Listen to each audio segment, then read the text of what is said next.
In the beginning was the way was God, the way was God, the way was hard. Every step a symphony. Let's go to Amazon and get all our books, please. The Skinny. A golden envelope changed everything. One clear Michigan morning, Rich Abs read aloud that King Solomon Royal of KEMET had opened a new 1 to 12 academy and wanted the Abs family to come, especially Rich, to build the country's premier science course. They packed, said nervous goodbyes, and flew first class out of Detroit at 11:15 a.m. Landed near Cairo at 6:40 a.m. Local time after vegan courses and wide-eyed wonder. Royal staff met them in black Rolls Royces, swept them past the pyramids to the palace, and introduced them to the Queen and the royal children, Mar, Kalinda, and Nadessa, who would soon feel like siblings. They settled into a rhythm anchored by a family prayer movement at 6 a.m., noon, 3, 6, and 9.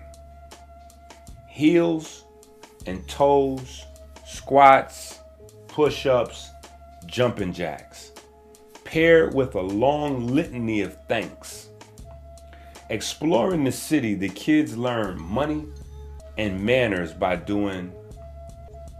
buying a mango for 5 Egyptian pounds with a 10 and getting 5 in change. 4 movie tickets at 40 Egyptian pounds each, paid with the 240 back. Veggie burgers and waters totaling 540 Egyptian pounds, paid with 3 260 back.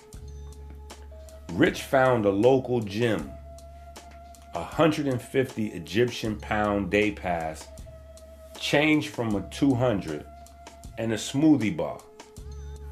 110 Egyptian pounds, paid 150, got 50 back. Walking with Ocean, their mischievous Rottweiler. A weekend geometry tour of the pyramids, braided prayer breaks into the desert light. By Monday, school began. Inside sunlit classrooms and courtyards, Rich adapted his adult course, Black's Anatomy for children, water, light, magnetism, and a quantum-informed body instead of just levers and pumps. He added nutrition and physical education, consulting pigment-rich foods, hourly water, movement as prayer in motion. Third period, arc stacked like stones, photosynthesis, and Krebs as a star plant, people friendship, with hydrogen as the traveler. Chlorophyll, pigment as translators of light into information. Physics versus quantum. Stuff versus the energy inside stuff.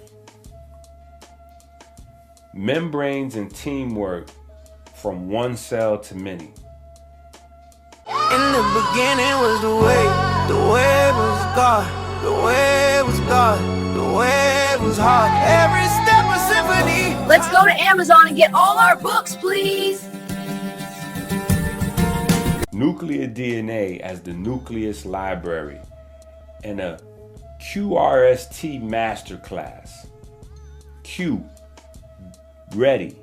R, push. S, settle. T, tune. For the heart's wave. A big 5th grader named Rashad asked if his cells were different. Rich reframed weight as stored energy, and gave him simple promises. Weeks later, Rashad looked 5 to 10 pounds lighter and carried himself like a captain. Then the ceiling of the gym blew apart, and masked men dropped like shadows. Coach Malik fought like a storm, throws, redirection, broomstick pins, until a taser folded him and an all-white van took him. The palace reeled. Rumors crowded the gates. Quietly, a youth circle formed. Christopher, Mar, joined by Osiris and Tahuti, an 11th grade tech whiz. A 9th grader had memorized the plate number. In the back row of an old movie theater, the kids powered up their long-range link to ARC, from hidden go bags. They traced the van to an abandoned temple, modeled Malik's electromagnetic breath from his records, and used satellite scans to find a 0.21 hertz signature below the stone. An anonymous dossier hit Captain Rahotep's inbox. He raided and rescued Malik at dawn. Publicly, Rahotep was hailed. Privately, the kid stayed invisible. Threads deepened. Mar found a cracked leather volume in the stacks. Ancient Beni Hassan wrestling sequences interleaved with timing and ritual. And a sigil, a double crescent with a thin bar. Falcon overheard late-night balcony words. Codex, Christ, Melanin. Chanel, the most observant 5th grader in the room, noticed a fresh chef's collar slip at lunch and the same sigil tattooed on his neck. Research led the kids to Pharmacia, a $1 trillion conglomerate heavy in heart medications with a nutrition services arm supplying institutional kitchens. They went front door at dinner photos, registries, clean receipts. The palace moved quietly. Staff sweeps, vendor audits, no theatrics. Meanwhile, Rich and Baba Malik saturated the school with Christ, the heart's clean wave as the center of human energy, a foundation for longevity, clarity, and even that eerie in-tune intuition everyone swears is coincidence. A smear then claimed the king had hidden kidnapping details for money. Protests flared. Half the school stayed home. The boys slipped to the temple, found disturbed sand, the scratched sigil, and a faint RF tick that resolved into codex, and returned front door again, setting a house rule: no more solo missions, table first. The plan turned outward: teach openly, parent nights, and broadcast lessons. Lock the house. Rahotep to trace kitchens and contracts. Publish only what could be lawfully shown and train with discipline. Dangerous pages in the book would sleep. In the gym, Malik reframed martial arts as energy management for health and lifespan, tying footwork to QRST. Even teachers outside the circle were sketching heartbeat waves over coffee. The second grab came disguised as a police detour. Tires blew, hoods dropped, a white van sped off, unaware that drones, the children's silent phones, royal feeds, and ARC were already inside the circuitry. Rahotep herded the van through the city's veins. ARC leaned on telematics and locks. Quiet, trucks boxed it in. Nets, Kiss the bumpers. No sirens, no show. The back door slid. The kids came out. The kidnappers rolled onto a palace cell. The next morning, school felt normal. Normal-ish. And there was no bulletin. That evening, the long cedar table filled. King, Queen, Rich, Rahotep, Baba Malik, Tahuti, and all the children. Abs and Rayal. By blood and by oath. They saw the circle. Someone wanted Christ buried before it became a curriculum for the masses. The family's answer was simple and public. Teach in the open so fear can't grow. Secure supply lines so nothing hides in aprons or invoices. Publish receipts, not rumors. Train for longevity, not spectacle. They prayed under the stars, heels, toes, squats, push-ups, jacks. Thanks for waves that reset. Somewhere across the city, a polished boardroom logo gleamed like a double crescent on glass. Pharmakia had no idea what was coming. Fade.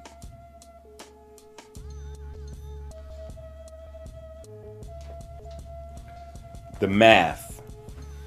Here's what a child can pick up from this story, both hard science and real world skills, just by following the Abs Rayal family's adventures. Core science. Kid friendly but real. Life science and biochemistry. Photosynthesis as letters from the sun, hydrogen as a traveler, mitochondria and Krebs as the body's reply, pigments, chlorophyll turning light into information, food webs and energy flow, human biology, physiology, the heart's Christ wave, Q ready, R push, S settle, T tune, circulation path, body as conductor, wave charge, magnetism, habits that help the wave water, pigment, rich food, movement, cell biology, genetics, membranes as self-assembled tiny houses, teamwork of cells, tissues, organs, nuclear DNA as a library, genes as recipes, ACGT, mitochondria, DNA, cameo, chemistry of matter, particle model, solid, liquid, gas, conservation of matter and mixing, heating, cooling, physical versus chemical changes, physics and intro to quantum science, stuff, forces, motion versus energy in stuff, charge, light, probabilities, how tiny energy steps underpin the big effects kids can see, Earth and space science, Earth's systems, hydro, geo, atmo, bio, water cycle, rock cycle, day, night, moon phases, seasons, tilt, biomechanics of movement, why breath, posture, cadence, and redirection, Benny Hassan Jiu-Jitsu roots, matter, energy management for health and longevity, engineering, data and inquiry, scientific method habits, ask, plan, test, record, explain, with gestures, quick demos, and notebook exit jots, modeling and measurement, pulse counts before, after calm breathing, simple mass checks to see conservation, mapping routes and timelines, design thinking, small water filter build, rain gauge logging, community help mini projects, data and OSINT basics, plates, registries, receipts, not rumors, satellite thermal views at a story level, chain of evidence thinking,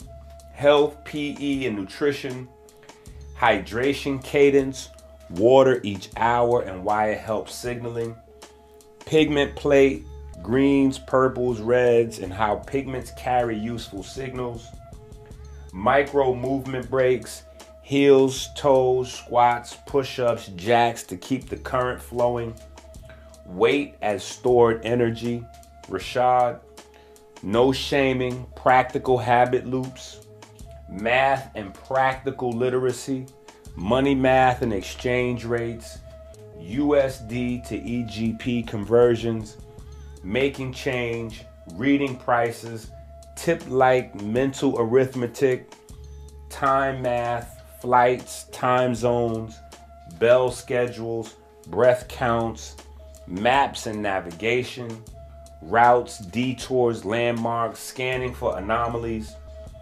history, culture, and language, ancient tech and martial arts, Benny Hassan sequences as proto-manuals, holds, throws, counters, architecture and geometry vibe, pyramids, angles, solstice talk, greetings and multilingual awareness, English, French, Arabic, classroom intros, cultural etiquette at tables and in lines, digital citizenship and ethics, media literacy, spotting smears versus proof, why transparency with parents matters, safety protocols, front door rule, no solo missions, lawful disclosure, AI literacy, what an assistant like art can do, and the guardrails adults put on, social emotional learning, teamwork and oath, shared purpose, telling the truth at the table, self-regulation, using Christ breathing to steady emotions, handling rivalry and teasing with poise, courage with care, noticing details, Chanel's chef tattoo, reporting without drama. Morning light poured gently through the Michigan windows, soft and golden, with the kind of crisp air that carried the first hints of autumn. Outside, the maples were touched with orange at their edges, and the grass shimmered faintly with dew. Inside, the Abs household steered awake. Rich Abs moving with steady calm, his children bustling with morning energy. 16-year-old Christopher took the lead in the kitchen, blending up his signature Blue Magic smoothie, a swirl of blueberries, sea moss, and almond milk, while stirring oatmeal on the stove. The smell of cinnamon and warm oats filled the house as Falcon and Osiris drifted in, still playful with their morning yawns, while Amor and Chanel, the 10-year-old twins, tugged each other toward the table. They gathered as a family, bowls steaming, smoothie glasses glowing purple in the sunlight. Just as they settled, Falcon's voice broke the rhythm. "Dad, we got something strange in the mail. A golden envelope." Her eyes sparkled as she slid it across the table. Rich leaned back in his chair, raising an eyebrow. "Bring it here." He broke the wax seal, the room quieting as if the air itself leaned in. His voice grew deep as he read aloud. "By decree of King Solomon of Kemet, Africa, a new school has been founded for the children of the world. Grades 1 through 12. The Abs family is invited not only to attend, but to help shape its destiny. Rich Abs, you are requested to guide and teach the premier science course of our nation." The children gasped, eyes wide, oatmeal spoons forgotten mid-air.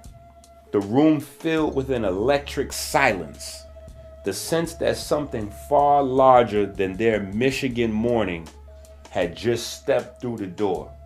Rich looked at each of them in turn, a smile tugging at his lips. "It seems," he said slowly, the temple's work is being called back home.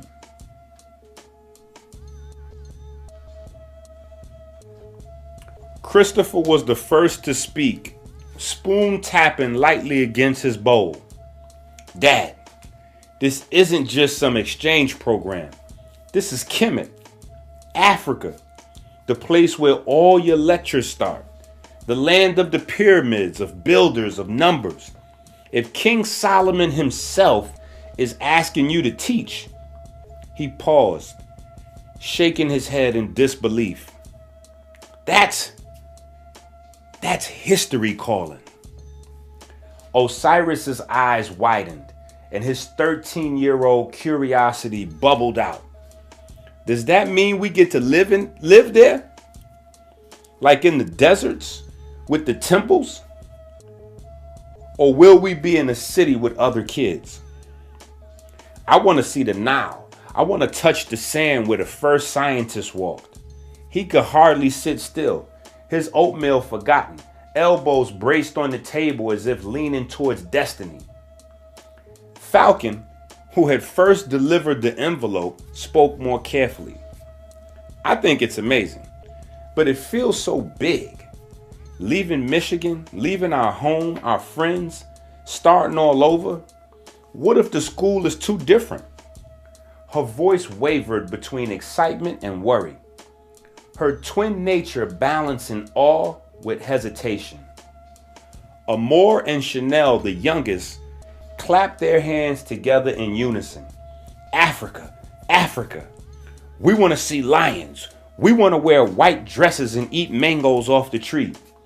Their laughter lightened the air, their innocence reminding everyone that this was also an adventure, not just a challenge. Rich set the letter down gently, his fingers pressing against the golden seal as if absorbing the weight of it. His gaze swept over his children, each face reflecting a different facet of the moment. This is no ordinary invitation. King Solomon is not just offering us a school. He is offering us a place in the rebirth of knowledge, a chance to stand in the very current where science and spirit first walked hand in hand.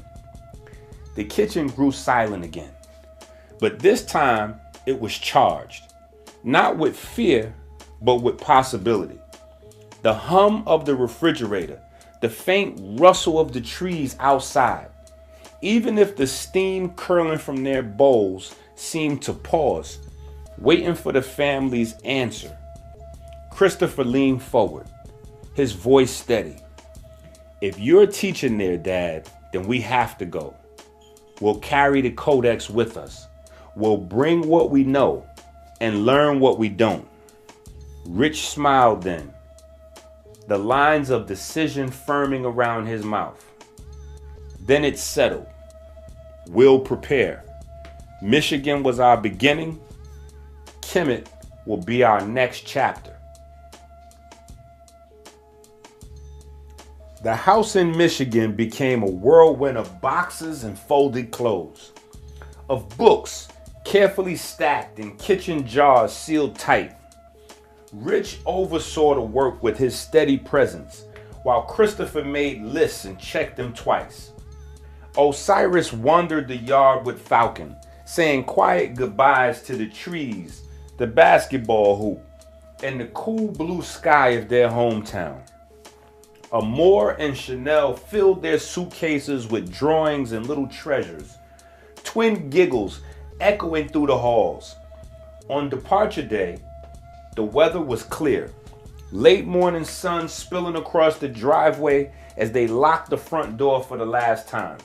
It was September in Michigan, cool, but not yet biting. The air fragrant with the first turn of autumn leaves. Their flight from Detroit Metropolitan Airport lifted at 11:15 a.m. local time, the jet engines roaring into the high blue. The family pressed against the windows, watching their familiar landscape shrink into quilted farmland before a cloud cover carried them eastward across the Atlantic. Flying first class was a new kind of ritual. Each of them was greeted with warm towels and silver cutlery, their meals arriving in courses. Lunch began with a fresh salad of arugula, beets, and toasted walnuts, dressed with lemon and olive oil. For the main dish, they were served roasted eggplant with tahini, quinoa pilaf, and steamed asparagus. The flavors fragrant yet clean. Dessert was a coconut milk panna cotta topped with blueberries, smooth and cooling on the tongue. Hours later, as the plane crossed the ocean, a second meal arrived. Miso glazed tofu with soba noodles, edamame, and bok choy, paired with a small bowl of tropical fruit, mango, pineapple, and dragon fruit glowing like jewels under the cabin lights. As the sun fell behind them, the cabin grew quiet, and by the time dawn broke over Africa, they were descending toward Cairo.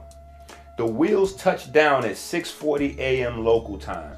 The sky painted with pink and gold streaks of sunrise. Warm air flooded into the jet bridge, a sharp contrast to Michigan's cool morning, carrying with it the scent of sand and distant river water. On the tarmac, a line of black Rolls Royces waited, polished to a mirror sheen. The royal staff, dressed in crisp white linen, bowed as the family descended. Doors opened with practiced grace, and soon they were riding through Cairo's wide streets. The city gave way to desert road, and suddenly the pyramids rose into view. Silent, immovable giants in the morning haze. The children pressed to the windows, their voices hushed with awe. The convoy swept through the ornate gates and into the grounds of the king's mansion. Palm trees swayed gently in the warm breeze, and fountains glittered in the courtyard. At the steps of the palace stood King Solomon, tall and radiant, in a flowing white robe embroidered with gold. At his side was his wife, regal and composed, and behind them 3 children. Mar, 16, his eyes sharp and welcoming. Kalinda, 13, her braids catching the light. And Nadessa, 10, smiling wide with curiosity. As the Abbs family stepped from the Rolls Royce, the king opened his arms wide. "Welcome home," he said, his voice carrying like a current across the courtyard.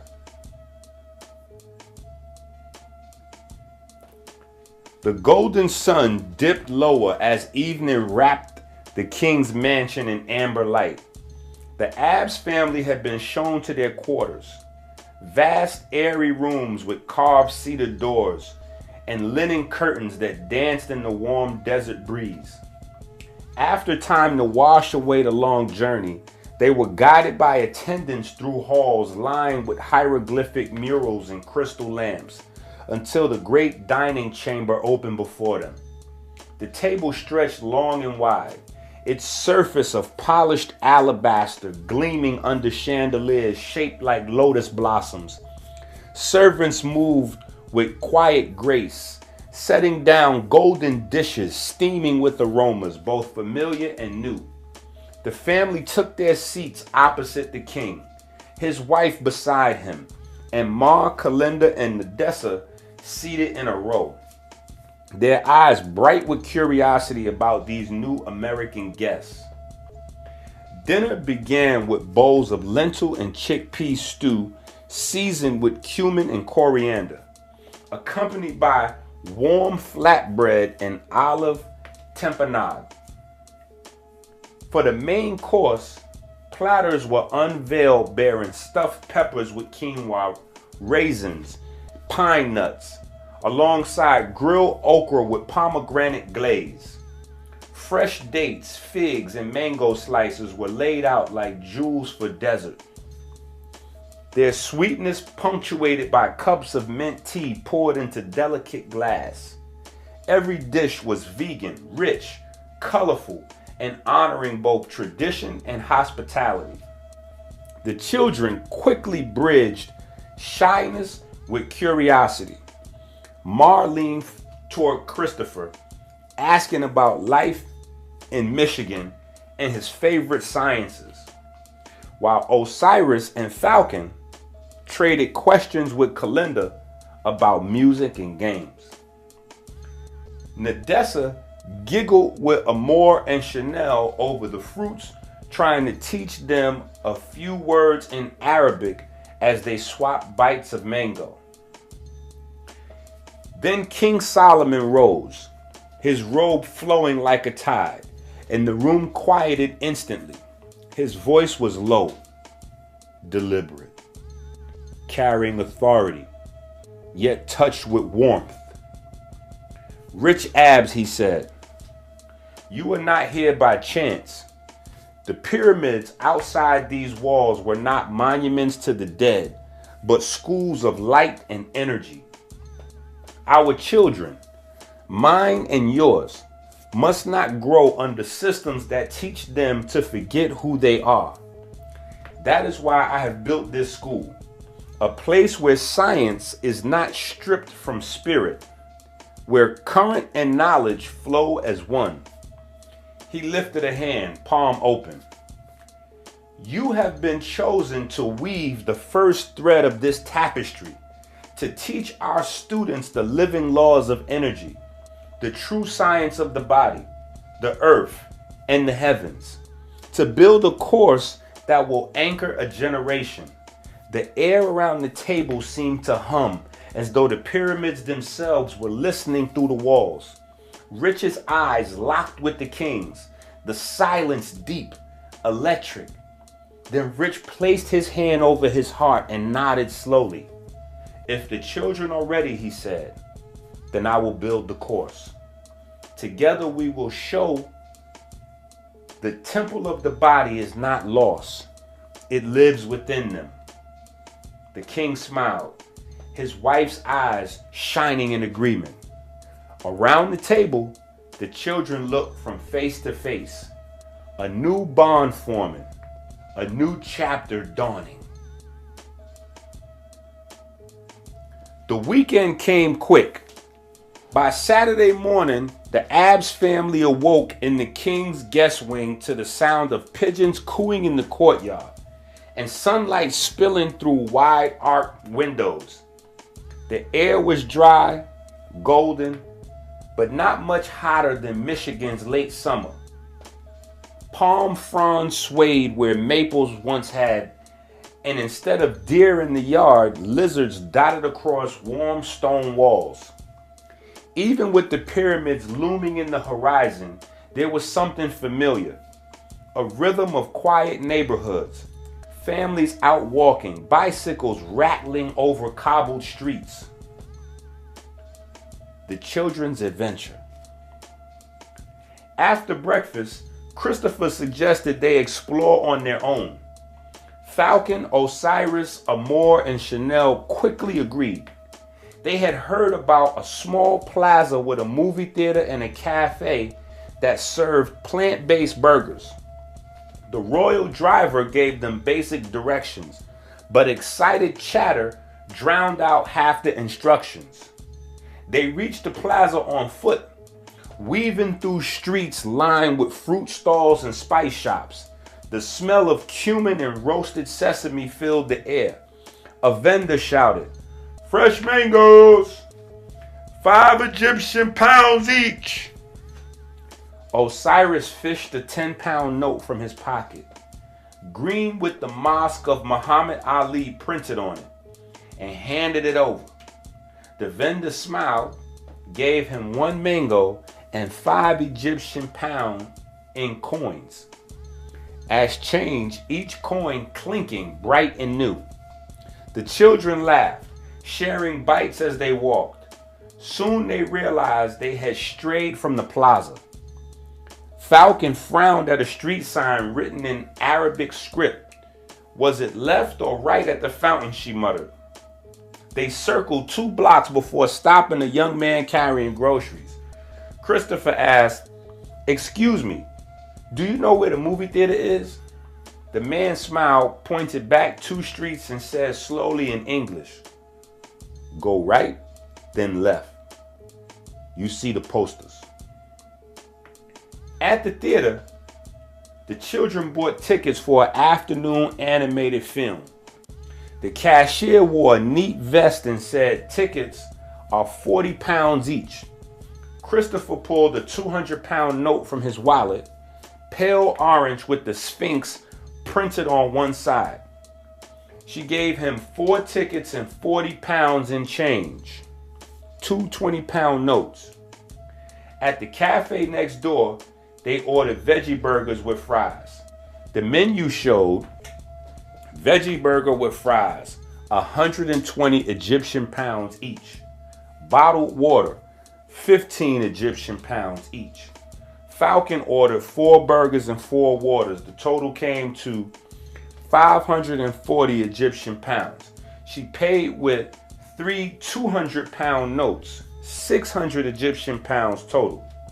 The cashier handed back 60 pounds, 3 20-pound notes, as change, smiling warmly.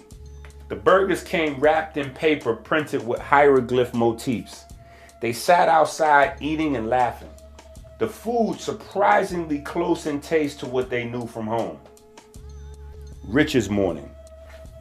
Meanwhile, Rich had decided to find a local gym. He clipped the leash onto Ocean, his black Rottweiler, who until now had been mostly ignored by the palace staff. But the truth was, she had been giving them chaos, slipping into kitchens, stealing bread, startling maids by leaping onto couches she wasn't supposed to. The butlers whispered about the American dog under their breath, but Rich only grinned. He walked through the hot streets, Ocean trotting proudly beside him. The gym was a modest brick building with open windows and the sound of clanking iron drifting out. A sign above the door read, "Day Pass, 150 Egyptian pounds." Inside, the trainer at the desk said, "Welcome." "1 day pass," Rich nodded, handed over a 200-pound note and received 50 pounds back. 2 20 pounds and 1 10-pound. Ocean settled onto the cool tile floor near the door while Rich ran through a circuit of squats, presses, and pull-ups. Afterward, sweat still clinging to his shirt, he stepped into a smoothie bar next door. The menu: green detox smoothie, spinach, apple, lemon, 90 Egyptian pounds. Mango protein shake, 110 Egyptian pounds. Dates and almond shake, 100 Egyptian pounds. Rich ordered the mango protein shake. He gave the cashier a 100-pound note and a 50-pound note, 150 Egyptian pounds total. The cashier returned a crisp 50-pound note as change. The smoothie was thick, golden, sweet with mango, and faintly nutty. The encounter. But when he turned to leave, he realized he had stepped onto a different street than the one he entered from. The buildings looked familiar, yet not quite right. He paused, Ocean tugging gently at the leash. Then a woman approached, carrying a basket of herbs. Her face stopped him cold. Something in her eyes, the softness of her mouth, reminded him instantly of Kai, his wife who had passed. For a long moment, he forgot where he was, as though time itself had folded. "You are lost?" she asked in careful English. Rich cleared his throat, steadying himself. "Yes, I'm looking for the king's palace. The Rolls Royce brought us, but I walked here on foot."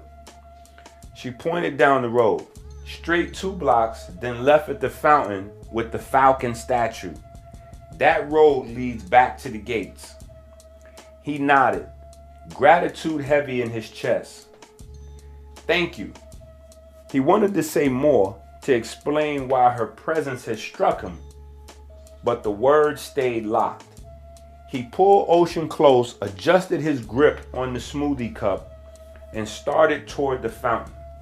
Yet as he walked, he felt Kai's spirit whisper in the woman's voice, as though the land itself answered his grief.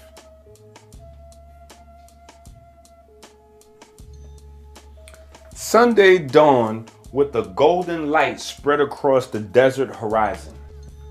The pyramids stood like shadowed guardians against the rising sun, and the Abbs family stirred awake in the palace guest rooms. At 6 a.m. sharp, Rich gathered Christopher, Osiris, Falcon, Amor, and Chanel in the courtyard. Even Ocean padded out and sat watching curiously. They formed a small circle, barefoot pressed to the stone tiles, and began their prayer ritual. Heel raises, toe raises, squats, push-ups, and jumping jacks. Breath-weaving movement into rhythm. The practice lasted about 4.5 minutes, their voices uniting at the close of each movement in prayer.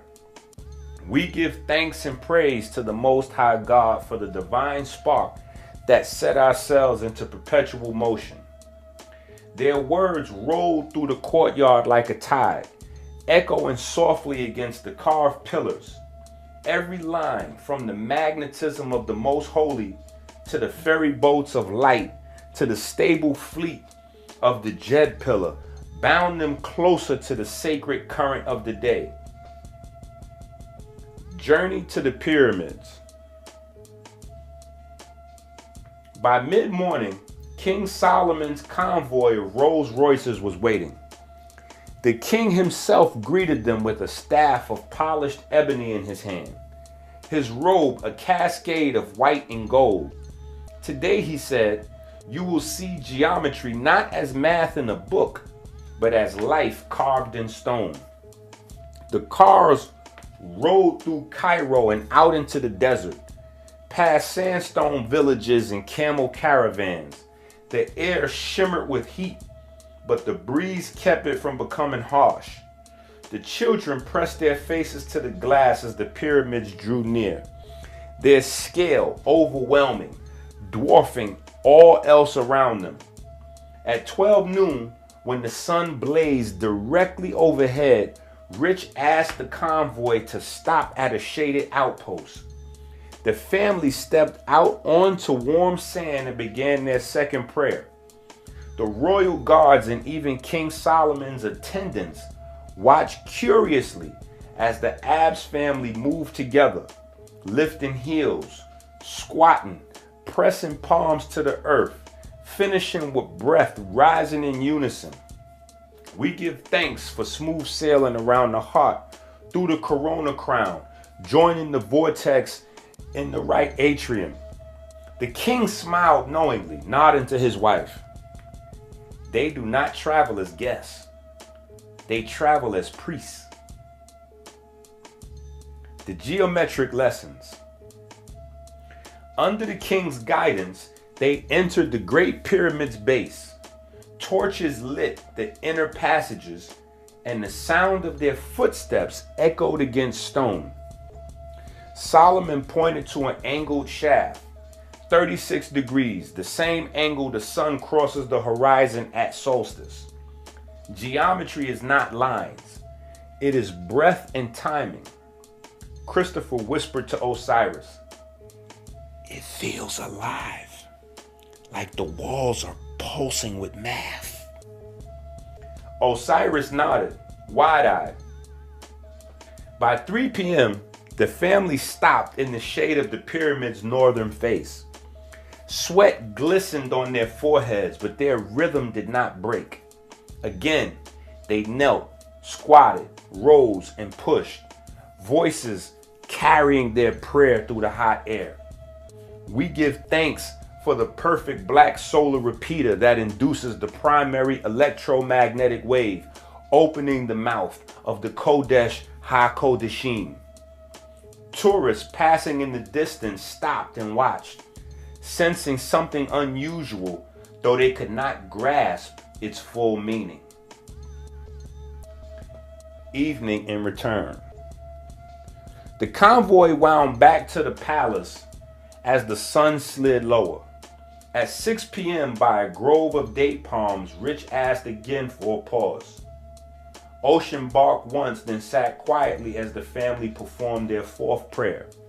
The golden light made their silhouettes glow as they chanted about the vineyards and ferry boats of light. By the time they reached the palace gates, the desert was cooling. Dinner awaited, but before they could sit, the final ritual of the day came at 9 p.m. In the palace courtyard. This time, King Solomon and his wife joined quietly, standing at a respectful distance, hands over their hearts, listening as the Abbs family gave thanks for breath, light, magnetism, and the currents of light. The stars wheeled high overhead, the pyramids looming in the dark distance, and it was clear to all this was not just a family adjusting to Kemet. This was a current being woven into the land itself. In the beginning was the way was God, the way was God, the way was hard. Every step a symphony. Let's go to Amazon and get all our books, please. Monday morning unfolded with a sense of ceremony. The new school grounds, a freshly built complex not far from the pyramids, gleamed with sandstone walls, open air courtyards, and classrooms designed to let sunlight in from every angle. The Abbs family arrived in the Rolls-Royce convoy with King Solomon's household. The king stood tall at the gates, greeting teachers and architects who had gathered to meet their new science master. Greetings and introductions. Rich led his children forward, Ocean on her leash, his blazer crisp in the desert sun. The king's voice carried as he spoke. Brothers and sisters, this is Professor Rich Abbs, a man whose science unites body and light. He will instruct not with the decayed books of yesterday, but with the living texts of water and quantum law. Hands extended, greetings were exchanged. Rich said warmly to each, "Good morning, my name is Rich." "Bonjour, je m'appelle Rich." "Assalamu alaikum, alaikum ismi Rich." The children followed their father's lead. Christopher said, "Hello, my name is Christopher," while Falcon offered, "Nice to meet you," with a small bow of her head. Osiris, practicing carefully, repeated, "Assalamu alaikum." Amor and Chanel, hands joined, giggling as they said bonjour together. Nadessa, standing proudly with them, added, "Welcome to Kemet." The small exchanges of greeting and introduction made everyone smile, a bridge of language before lessons even began. Black's anatomy. At the king's request, Rich had spent the previous evening revising his adult course, Black's Anatomy, into a version accessible for children. He stripped away the outdated physics model of pumps and levers and replaced it with imagery of water, magnetism, and quantum coherence. By the third period of the school day, he stood before his new 5th grade class. Chanel, Amor, Nadessa, and 24 more children from the region. On the chalkboard, he wrote in large letters, "Black's Anatomy, the living body." He began with his voice steady. "Children, most books would tell you that the heart is only a pump, but here you will learn the truth. Your heart is a conductor. Your blood flows not only because of muscles, but because water responds to magnetism and light." The children leaned forward, eyes bright. Rich dipped chalk into blue pigment and drew a wave. This is the Christ wave. You will learn to see it not as numbers on a screen, but as the song of your own body. He asked the class, can anyone tell me what happens to water when light shines on it? Nadessa's hand shot up first. It sparkles, she said. Rich smiled, and yes, more than that. It stores charge, just like you. Consulting on physical education and nutrition. Later that day, Rich met with the head of physical education and the school nutrition director. They greeted him at a long oak table, shaking hands. Good afternoon, sir, one said. Rich replied, good afternoon, my friend. He leaned forward, his tone serious but encouraging. You are training the next generation, he said. They must not be fed like machines, but like conductors of light. Processed sugar calcifies the riverbanks of the body. Bitter greens open the current. Pigment-rich foods, mangoes, spinach, black beans, they do more than feed the stomach. They conduct light through the vessels.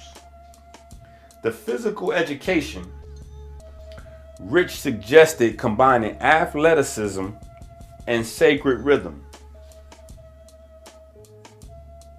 Push-ups, squats, heel and toe raises, jumping jacks. These are not just exercises, they are prayers in motion. Let the children practice them at regular intervals, not to burn calories, but to move light through their circuits. The educators nodded, taking notes. One replied, we are honored, Professor Rich. This will change the very way our children grow. By the end of the day, the classrooms hummed with new energy. The king observed quietly from a balcony, pride in his eyes. His wife whispered, he does not only teach the children, he reteaches the land.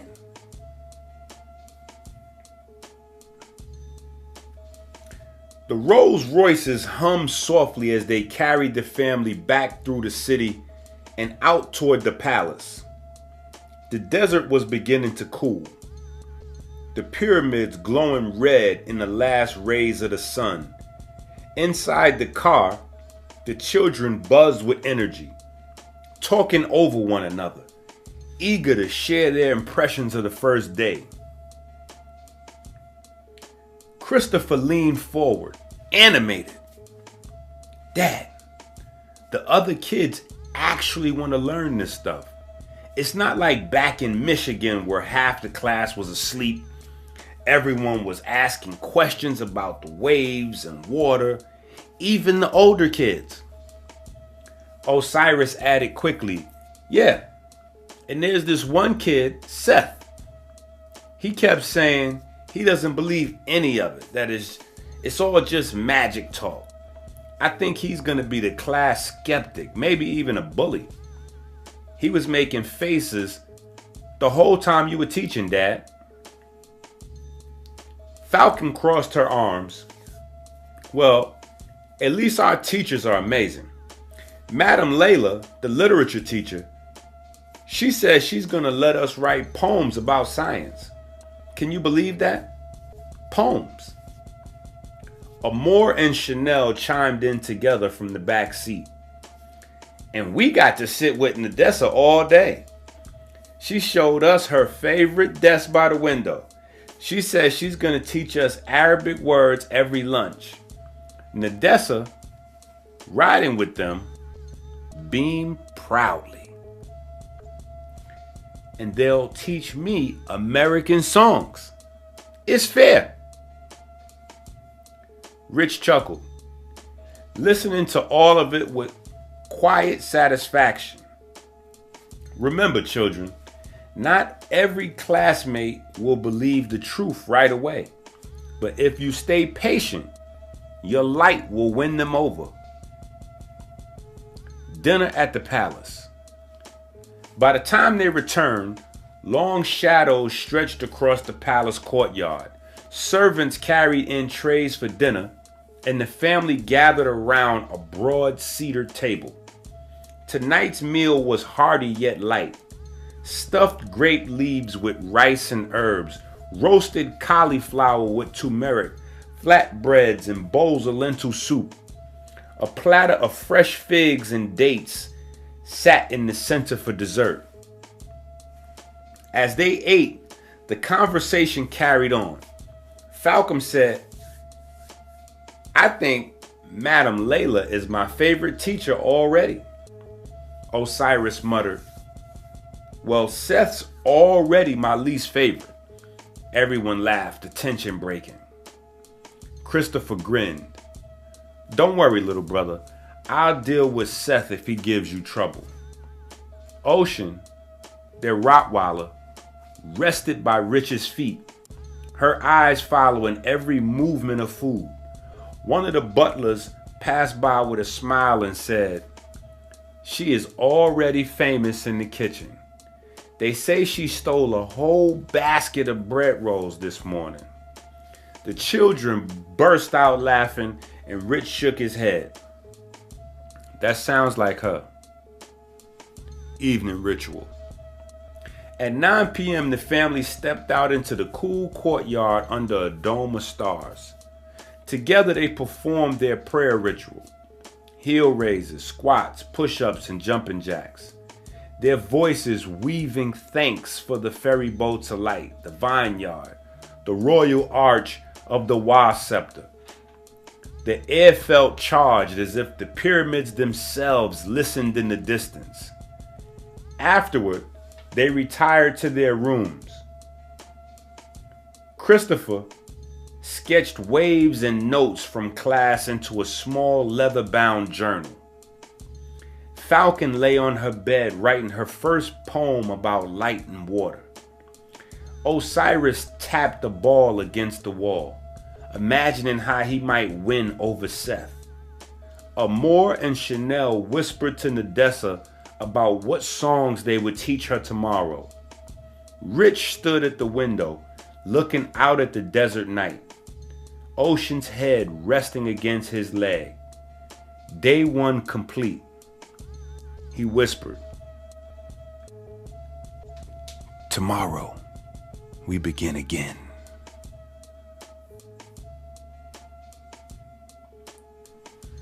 The bell rang, and the chatter of the hallway spilled into Rich's 5th grade classroom. Sunlight streamed through the high windows, and the children, Chanel, Amor, Nadessa, and their classmates, settled into their seats. Notebooks open, pencils ready. The chalkboard already bore Rich's steady hand. Third period, photosynthesis and the Krebs cycle. The friendship between stars, plants, and people. Rich stood at the front, blazer open, Ocean lying quietly near the door. The room already sensing this was going to be more like a story than a lesson. The story of friendship. Children, Rich began, his voice low and warm. Let us not think of science as cold or complicated. Today, I will tell you about a friendship between the stars, the plants, and the people. He drew 3 circles on the board, connecting them in a triangle. The star creates light. Light from atoms called hydrogen, he said, drawing rays from the first circle. The plant takes that light from hydrogen, drinks water made of hydrogen, breathes carbon dioxide, and makes food from it. That food becomes sugar, sweet energy. This is called photosynthesis, but you can think of it like a letter from the sun. The plant is the postman carrying the star's message of hydrogen in the form of sugar. Amor raised her hand.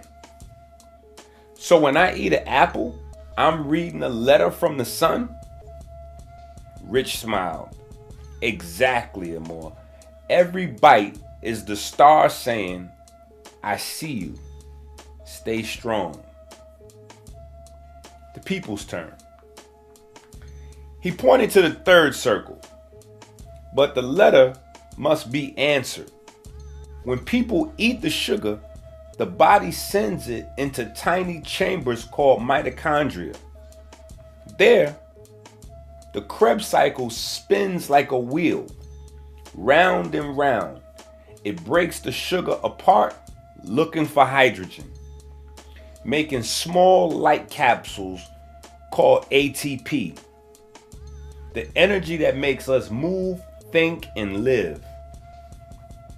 Chanel tilted her head. So the cycle is like us listening to the sun? Yes, Rich nodded. Every time you run or laugh or even blink your eyes, you are writing or talking back to the stars. The Krebs cycle is your ears to the sun. The energy is your words from the sun, blessing you with life. Daily ritual. To make the point stick, Rich asked them to stand. The desk scraped lightly as children rose, curious. Let us act out this friendship, he said. When I say star, you reach up high, arms wide. When I say plant, you squat down low, like roots drinking water. When I say people, you jump, clapping your hands, showing the spark of energy. He began slowly. The star shines. The children stretched upward. The plant drinks and grows.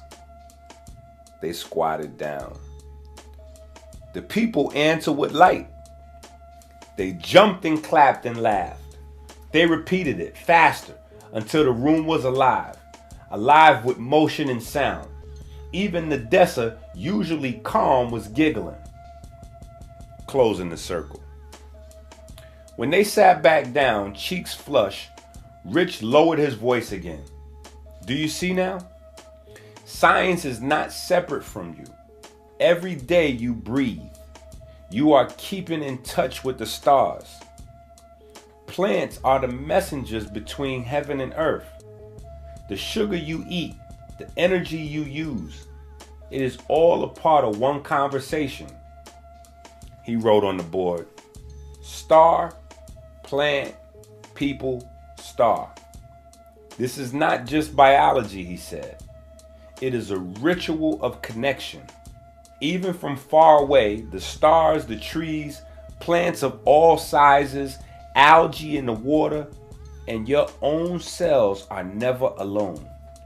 They are always writing to each other, talking to each other, always answering back, a simple form of information sharing between stars, people, and plants. The bell rang, but the children lingered, whispering to each other about apples as letters or star messages, and breathing as a way of talking to the sun. Chanel leaned over to Nadessa. I'll never eat grapes the same way again. Nadessa nodded, eyes shining. It's like the stars are inside us. Rich gathered his notes, heart steady. The third period had ended, but he knew this lesson, this friendship, would stay with them much longer.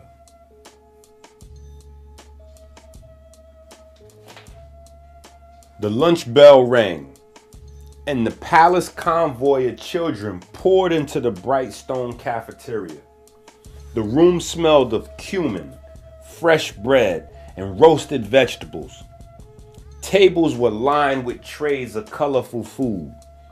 Nothing like the greasy pizza or fries Chris remembered from Michigan. Here, the trays gleamed with spiced lentils, falafel, hummus, tabbouleh, stuffed peppers, bowls of grapes, mango slices, and cups of pomegranate seeds. Carafes of mint water stood at every table. Mar, Kalinda, and Nadessa guided the Abs children into the room with pride. "Everyone," Mar said loudly, "these are my new brothers and sisters from Michigan. Christopher, Osiris, Falcon, Amor, and Chanel." Nadessa tugged at her tray and added, "And Ocean, the dog lives with us too, but she can't come inside." The other children laughed, waving their eyes curious and warm. The Abs children sat down among their new classmates. Falcon whispered, "This is like a feast," as she scooped tabbouleh onto her plate. Osiris was busy tasting everything, declaring, "The falafel is better than burgers," while Amor and Chanel shared a bowl of mango slices with Nadessa, all three giggling as the juice dripped down their fingers. The green juice. Christopher, always the steady one, decided to get something extra. He walked to the juice counter, where tall bottles of fresh green juice, cucumber, mint, apple, and parsley stood chilled in glass. "How much?" he asked. The clerk, a young man in a white apron, replied, 50 Egyptian pounds. Chris frowned, patted his pocket. All he had was a $10 American bill. He held it out sheepishly. "Can I use this? What's the exchange rate?" The clerk studied the bill, then smiled. "Today's rate is about $1 to 30 Egyptian pounds. So $10 is 300 pounds. The juice is 50, so you'll get 250 pounds in change." He took the 10, set the green bottle on the counter, and counted back the change carefully. 2 100-pound notes and 1 50-pound note. "Here you go, sir." Chris nodded, tucking the bills into his pocket. "Thank you." Then he hesitated. "What time is it?" The clerk glanced at the clock. "It's 12:47 p.m. Chris's stomach sank. Gym starts at 1, he thought. "I'm late." He thanked the clerk again, grabbed his bottle, and hurried back to the table, already planning how fast he could eat before running across campus.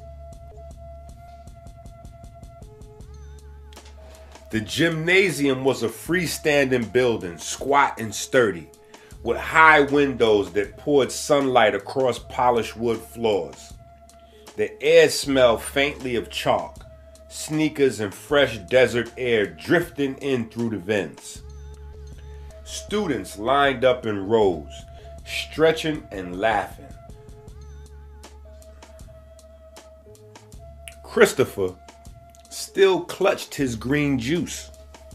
Mar buzzed with anticipation. At the center, Coach Malik, a wiry man with broad shoulders, dark skin glistening under the lights. His whistle hung loose around his neck as he barked instructions.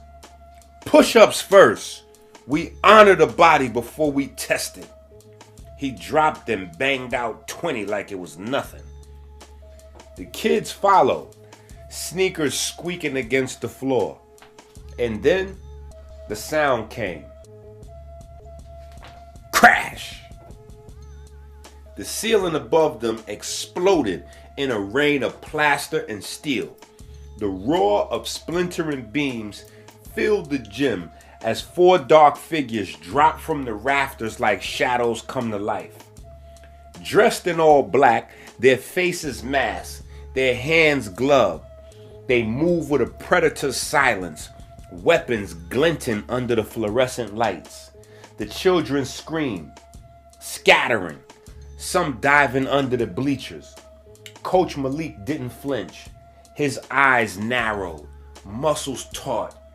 "Not today," he growled. One ninja lunged first, swinging a short baton. Malik sidestepped, drove his elbow into the man's ribs, and flipped him over his shoulder. Crack! The attacker slammed into the floor.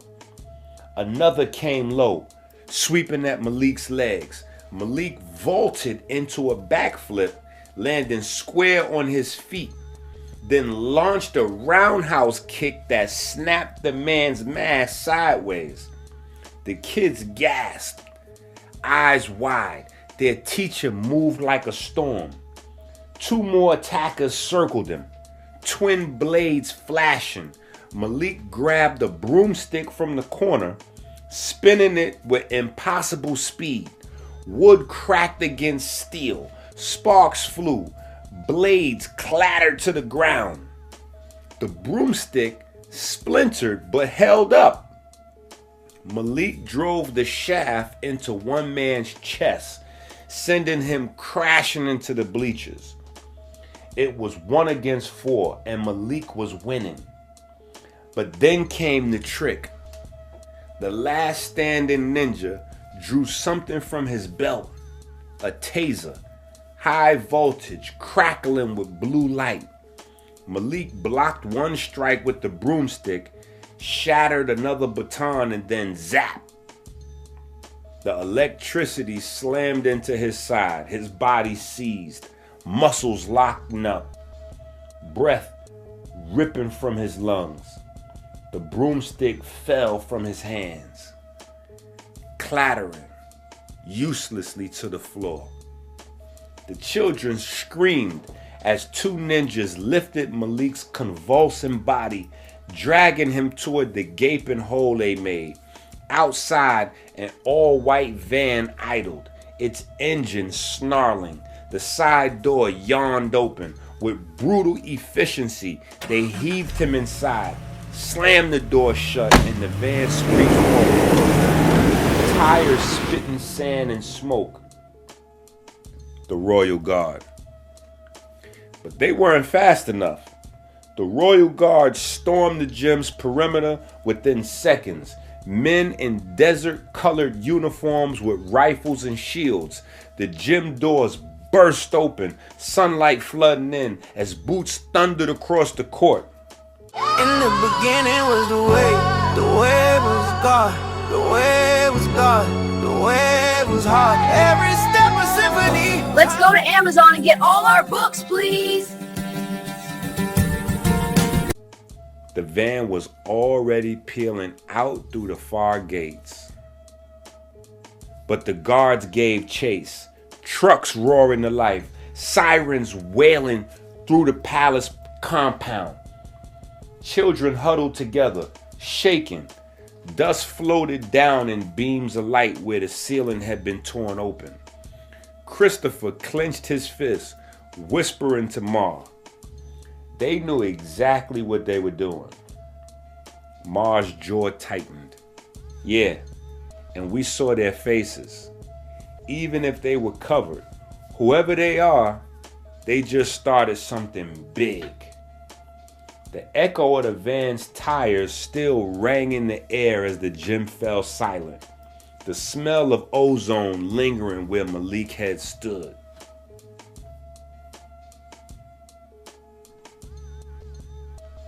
Royal shockwave. The palace buzzed like a hive after the kidnapping. Guards marched in double lines through the halls, radios crackling. Parents crowded the school gates demanding answers. Rumors spread faster than sand in the wind. Was it a rival kingdom? A faction inside KEMET? A betrayal from within? That afternoon, the entire school gathered in the courtyard. King Solomon himself stepped onto the stone platform, his robe of white and gold catching the desert light. His voice cut through the murmurs like a blade. children, teachers, families. Today, enemies tried to strike at your heart.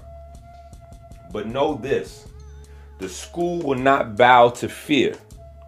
You will continue to learn, to grow, to shine brighter than the darkness that stalks us.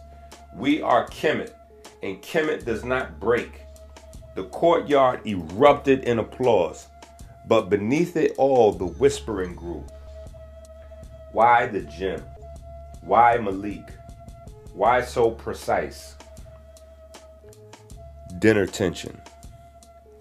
That night, dinner in the palace was subdued.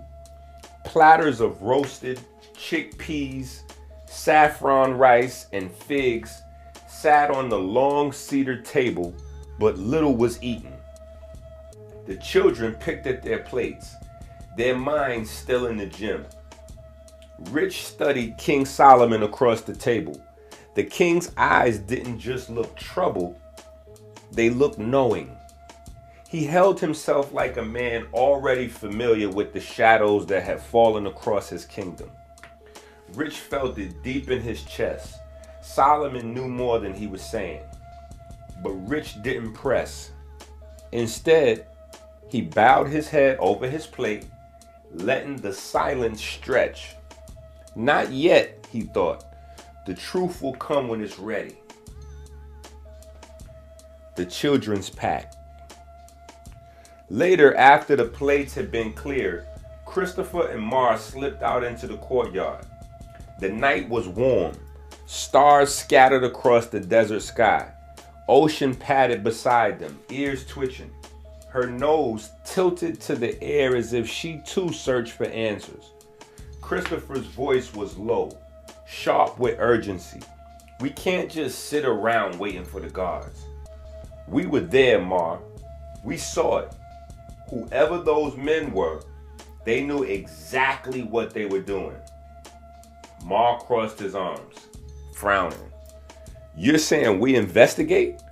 On our own? Chris nodded, eyes hard. Yes. With or without the adults. If we don't, Malik is gone forever. For a moment, Mar hesitated, staring at the pyramids on the horizon, their edges glowing faint under the moonlight. Then he extended his hand. All right, we find him. Together. They clasped hands, the pact sealed. From the balcony above, Osiris watched silently, catching only fragments of their words. His jaw clenched. If Chris and Ma are going, I'm not staying behind. The desert night thickened with secrets, and somewhere beyond the walls of the palace, the all-white van carried Coach Malik deeper into the shadows. Third period. Chlorophyll and pigment. The sun hung high and bright, spilling golden light into the classroom. The chatter of children quieted as Rich stepped to the board, blazer open, chalk in hand. Behind him, written in broad letters, chlorophyll and pigment, how energy becomes information. Ocean dozed near the door, her ears twitching at the sound of the children's whispers. Chanel, Amor, and Nadessa sat front row, pencils poised, eyes shining. Rich began, voice low and steady. Yesterday we learned that hydrogen carries the message of the stars. But how does that message get translated? How do plants take raw light and turn it into sugar you can actually eat? He drew a leaf on the board, veins spreading like a hand.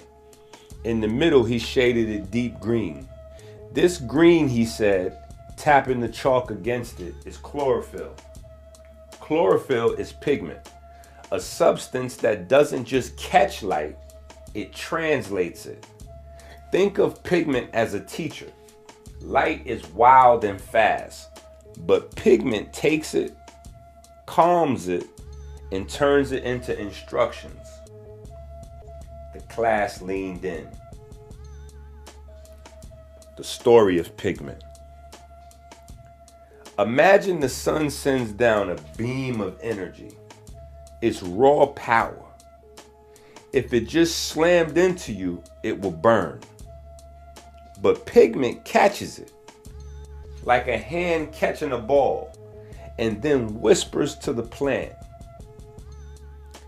Here's what this means. Build sugar, grow roots, make fruit. So the pigment isn't just color. Pigment is translation. Pigment is how energy becomes information. Amor raised her hand. So when I eat spinach, I'm eating the green translator? Rich smiled. Exactly. You're not just eating food, you're eating a translator's notebook. The green ink of the stars, copied down in the cells of a leaf, and now copied again in you. Nadessa tilted her head. Does our body have pigment too? Yes, Rich said firmly. Your eyes have pigment, your skin has pigment, even inside your brain there is pigment. That pigment is constantly talking to light, turning energy into meaning, turning light into memory. Daily ritual connection. To drive the point home, Rich had the children stand. When I say light, raise your arms like rays. When I say pigment, hold your palms wide as if catching the light. When I say information, touch your head, showing that energy has become knowledge. He began. The light shines. Arm shot up. The pigment catches. Palms spread wide. The information grows. Small hands touch their heads, eyes closing in thought. The children repeated it, their motions becoming rhythmic, almost like prayer. Laughter bubbled, but underneath it, something sacred stirred. Closing the lesson. When they sat again, Rich wrote 3 words on the board in big letters. Light, pigment, information. Remember this, he said. Without pigment, the light is wild. Without light, the pigment is silent. But together, they form the language of life. Every apple, every grape, every leaf is speaking. The question is, are we listening? The bell rang, but no one moved. Nadessa whispered to Chanel, "It's like the leaves are talking right now." Chanel nodded. "And maybe our skin is answering back." Rich gathered his notes, his heart steady. Another stone had been laid in their foundation. Lunchtime conspiracy. The lunchroom buzzed with voices and the clatter of trays. The usual chatter about homework and favorite foods was muted today, though the kidnapping still hung in the air like smoke.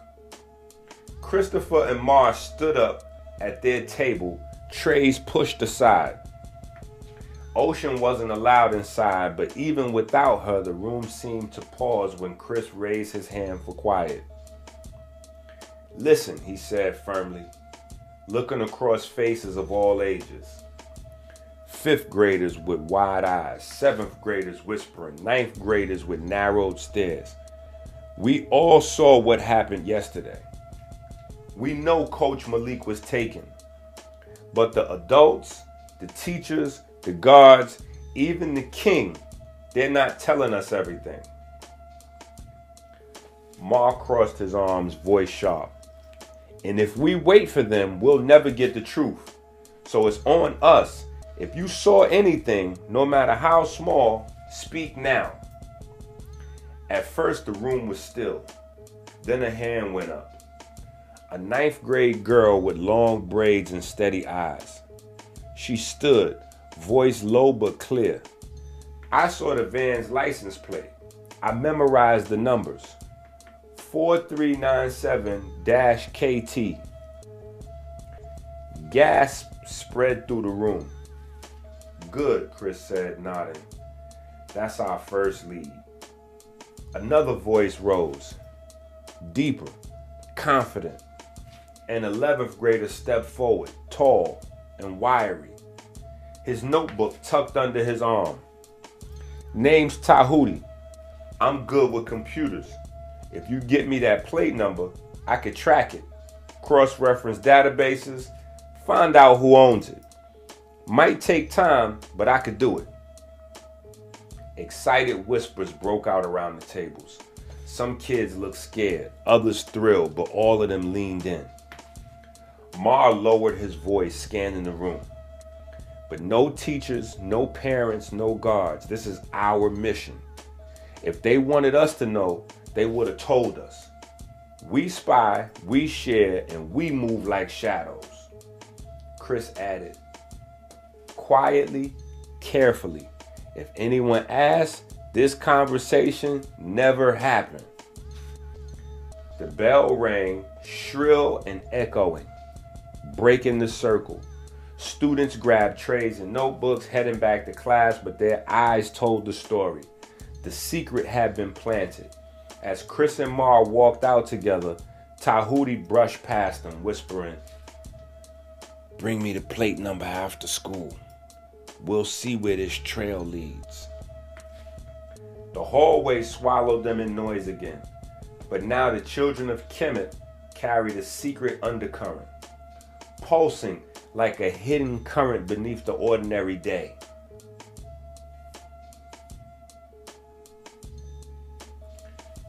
Royal Office, Solomon and the Captain.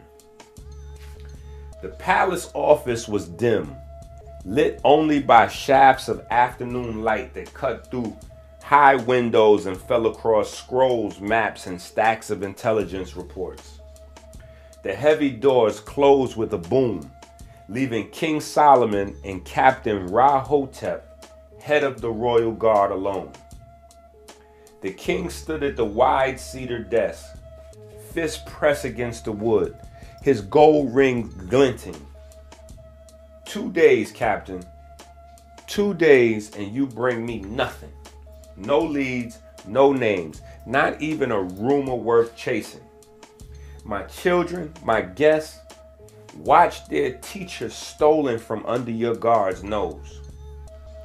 Captain Ra-Hotep's jaw tightened, his desert-colored uniform still dusty from the chase. He stepped forward, voice low but edged like steel. "And what of you, my king? You act as if you know more than you say. My men ask for full disclosure. Who would dare send assassins into your school? Who would risk a strike against your palace? And yet you speak of shadows instead of enemies." The words hung like heat between them. Solomon's eyes burned, but his voice dropped to a growl. "Careful, Captain. You forget yourself." Ra-Hotep didn't flinch. "I forget nothing. I've served this house 20 years. I bled in deserts. I buried men in its name. If I fail, it is because my king withholds the truth." The king turned, staring out the arc window where the pyramids cut into the skyline like knives. His reflection shimmered in the glass, weary but unbroken. "If I spoke all I knew, the school would be empty tomorrow. Parents would flee. The children would be scattered, and our enemies would laugh. Some truths are not ready for the light." Ra-Hotep's hand curled into a fist. "Then do not demand miracles from me while tying my hands." The silence after was heavy, broken only by the ticking of a brass clock. Finally, Solomon turned back, his eyes like fire restrained. Find Malik, dead or alive, or you leave your post. The captain bowed stiffly, his voice flat. As you command, my king. The doors opened, boots echoing on the marble floor as Rahotep stormed out, leaving Solomon alone with the weight of secrets too dangerous to share.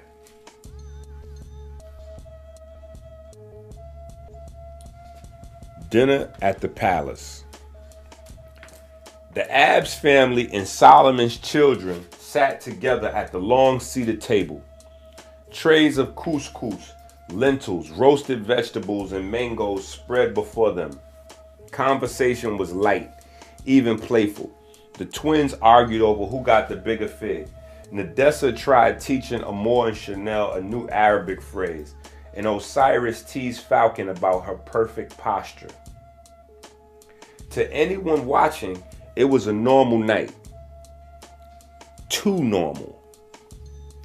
Christopher exchanged glances with Ma. Both of them ate fast, eyes flicking towards the clock. The sneak out. Later, the palace quieted. Guards changed shifts, servants cleared dishes, and the heavy silence of night rolled in. But in one wing of the guest quarters, the Abs kids were anything but asleep. Christopher unzipped a black duffel he had brought from Michigan. Hidden at the bottom of his suitcase, inside, the goodies gleamed faintly. Compact plasma sticks that extended into staffs with a flick of the wrist, pulse darts that fired silent electromagnetic shocks, and at the center, wrapped in foam, a sleek black device no bigger than a notebook. The long-distance digital communicator linked directly to Architect, the most advanced AI on Earth. Its silver edge pulsed faintly, alive, waiting. Good thing we brought goodies from home, Christopher whispered, pulling out 2 plasma sticks and handing one to Osiris. Falcon slipped the communicator into her backpack. In the brain of brains, she said softly, Architect doesn't miss. The twins grinned, strapping on compact wrist shields that hummed to life with a blue glow. We're ready, they whispered in unison.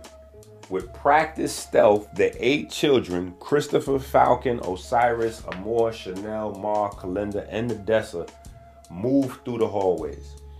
Ocean padded silently alongside them, her tags muffled in cloth so they wouldn't clink.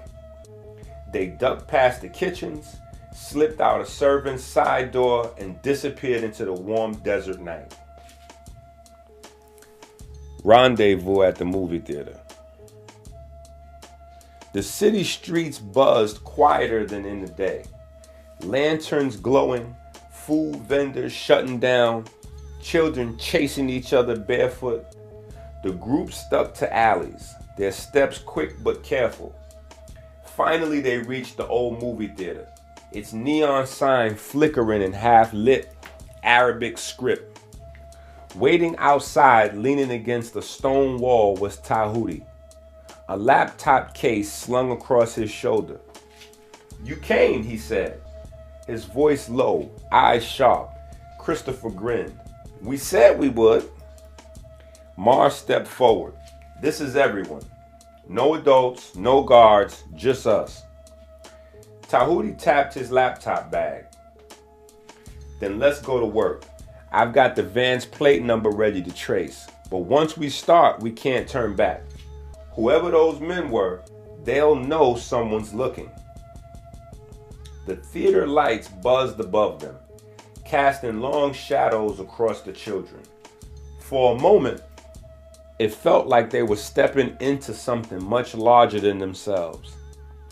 Christopher looked at each face, his siblings, Solomon's children, Tahuti, and nodded. Then we don't turn back.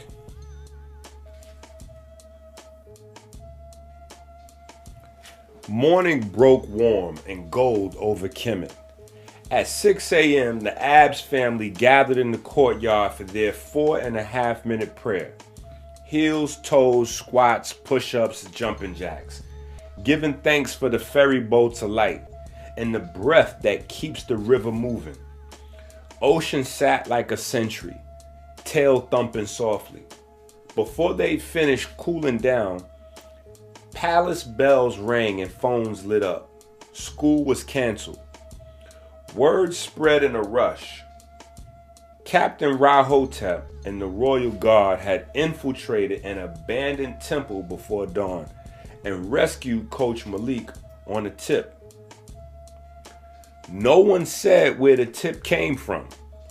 No one knew why the kidnapping happened on school grounds. But the headline was simple: Malik is alive. By mid-morning, a small ceremony formed in the school courtyard. Rahotep stood straight as a spear while parents applauded and guards clapped him on the shoulder. King Solomon praised his captain for swift action and unwavering courage. Malik, bandaged and pale but standing, managed a grin and a raised fist. The gym windows were already boarded. A crew measured the roof where the sky had come crashing in.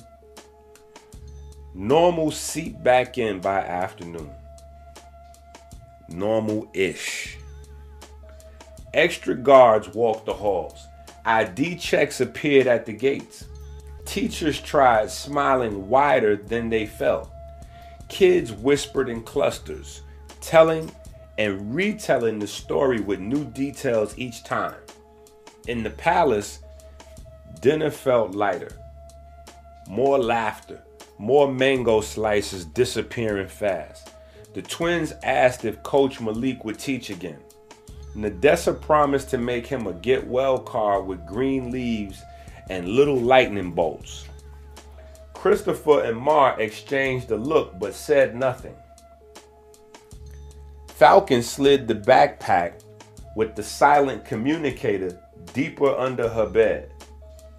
Osiris tapped the notebook closed. Tahuti's name was written on the inside cover and underlined twice. Architect slept in the dark like a shuttered star. That night at 9 p.m. beneath a sky pricked with desert light, the family completed their last prayer. The pyramids loomed. The air felt easier, and for a brief breath, it seemed the current had smoothed. Everyone went back to normal. Well, normal-ish. The bell rang for third period, and the room settled. Sunlight pooled on the floor. Ocean dozed by the door. On the board, Rich wrote, "Physics versus quantum mechanics. Stuff and the energy inside stuff." Today, Rich said, we learned two kinds of science, friends. Both are true. Both are useful. They just look at the world from different sizes. He drew two boxes. Physics, the science of stuff you can see and measure. Balls, bridges, bicycles, your heartbeat. Quantum mechanics, the science of the energy inside the stuff, the tiny parts, and the rules of their aura and vibe. He turned, tapping the chalk. All the stuff you could touch is called matter. All matter is made of atoms. When we talk about things made of atoms, how far they fly, how fast they roll, we are doing physics. When we talk about what atoms are made of, electrons, protons, neutrons, and how their energy behaves, sometimes like a wave, sometimes like a little packet of light, we are doing quantum mechanics. Chanel raised her hand. So physics is the soccer ball and quantum is the energy inside the ball? Exactly, Rich smiled. Physics tells us how the ball arcs into the goal. Quantum tells us how the atoms in the ball hold together. How electrons, the ball's atoms, are made of shared energy, so the ball doesn't fall apart. He drew 3 lines that met like a triangle. Stuff, physics, energy, quantum, information, life. Yesterday we learned that pigment turns light into information. Chlorophyll works because deep inside, tiny energy steps happen at the quantum level. Then leaves grow and fruits form. Things we can see and weigh. That's physics. The two are partners. Mini demo. Class motions. Stand up. Stand up, everybody, Rich said, grinning. 3 moves, 3 ideas. 1. Stuff. Physics. Everyone pretends to throw a ball across the room. 2. Energy. Quantum. Everyone wiggles fingers quickly. Tiny parts buzzing with energy. 3. Bridge. Everyone touches head and heart. This is where energy becomes information we can use. They repeated the sequence, throw, wiggle, touch, until the room had a gentle rhythm. Kid-friendly rules. Rich wrote simple rules on the board. Physics asks, how far, how fast, how heavy? Quantum asks, how charged, how likely, how does light talk to matter? Both together say, this is how stars, plants, and people stay connected. Nadessa asks, why does quantum say likely? Great question, Rich said. At tiny sizes, things don't always act the same way each time. We talk about chances like rolling dice. But with light and charge, that maybe is part of the rules of the tiny world. Heru nodded. So physics is the rules of the playground. Quantum is the rules of the bricks that made the playground? Perfect, said Rich. And hydrogen, our traveler from the stars, follows both sets of rules. Quantum tells us how hydrogen's energy moves. Physics tells us how that energy becomes muscles moving, hearts beating, and you jumping in the gym. Chalkboard summary for notebooks and translation. All matter is made of atoms. Physics studies things made of atoms. Motion, forces, weight. Quantum mechanics studies what atoms are made of and how their energy behaves. Electrons, light, charge. Pigment helps turn light, energy into information plants and people can use. We need both. Physics for the big world, quantum for the tiny engine inside it. Rich capped the marker. Remember, our sentence of the day, say it with me slowly. Physics is the science of stuff. Quantum is the science of the energy inside the stuff. Together, they make the world make sense. The bell rang. No one rushed the door. Chanel whispered, stuff, energy, information. A more added in. Big rules and tiny rules, same family. Nadessa smiled. and Pigment is the translator. Ocean thumped her tail once as if she agreed. The lunchroom buzzed, trays clattering, when two guards in desert uniforms stepped up to Christopher Marr and Tahuti. Captain Rahotep would like a word.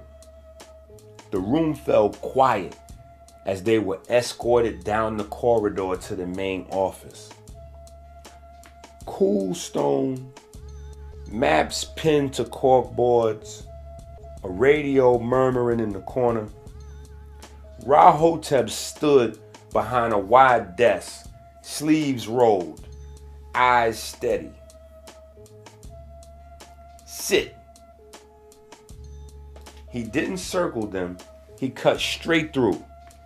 This morning, my team received an anonymous packet, plate trace, shell company tree, satellite overlays, even a breath-coupled electromagnetic signature from beneath an old temple. His gaze flicked from Chris to Marr, then over to Tahuti. That level of precision doesn't fall from the sky. Do either of you know anything about that tip? Christopher's face stayed calm. No, sir. Marr matched it. We heard what everyone else heard. Silence. Tahuti stared at the floor, jaw working, hands worrying the edge of his notebook.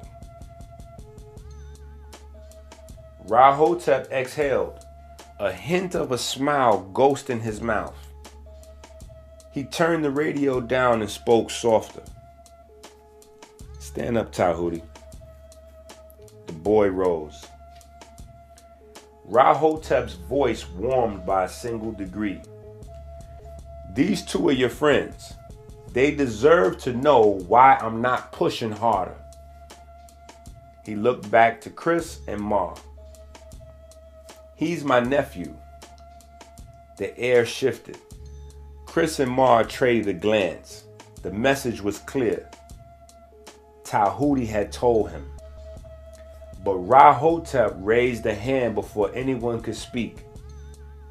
Your secret stays with me, he said. I owe you one. The kingdom owes you one. And you? He fixed Tahuti with a look.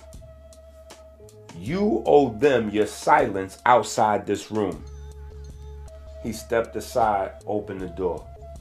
Back to class. Walk out like this never happened. They did. Calm, steady.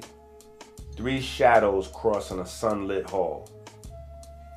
That night, the long-seated table filled with steam and spice, lentil stew, saffron rice, roasted okra, bowls of figs and dates.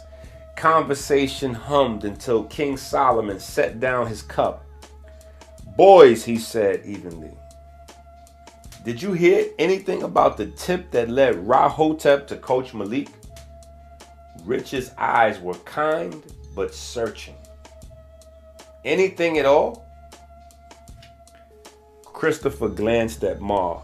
Marr gave the smallest nod.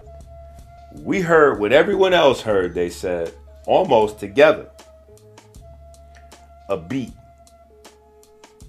The king held their gaze a heartbeat longer than comfort, then smiled and reached for the bread.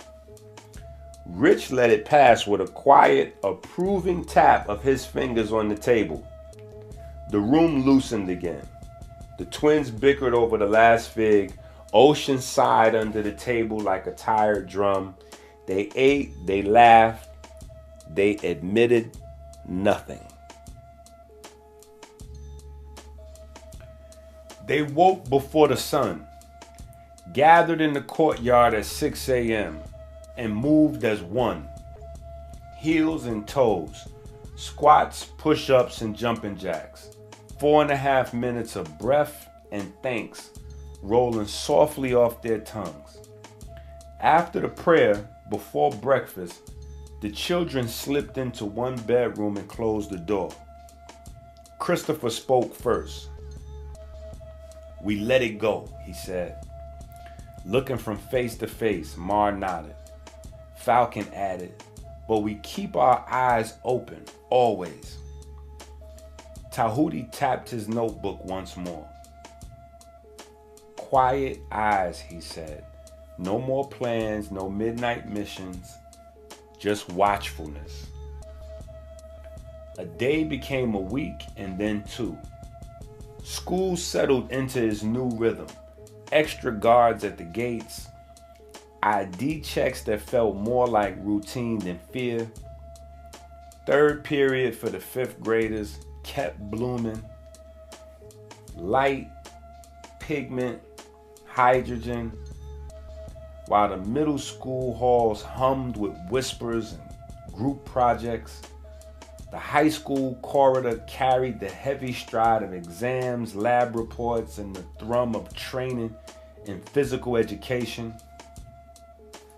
Ocean became famous for napping perfectly still beside classroom doors. Normal returned. Normal-ish held. Word spread the night before. Baba Malik would be back.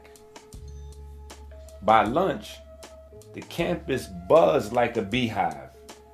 Trays clinked.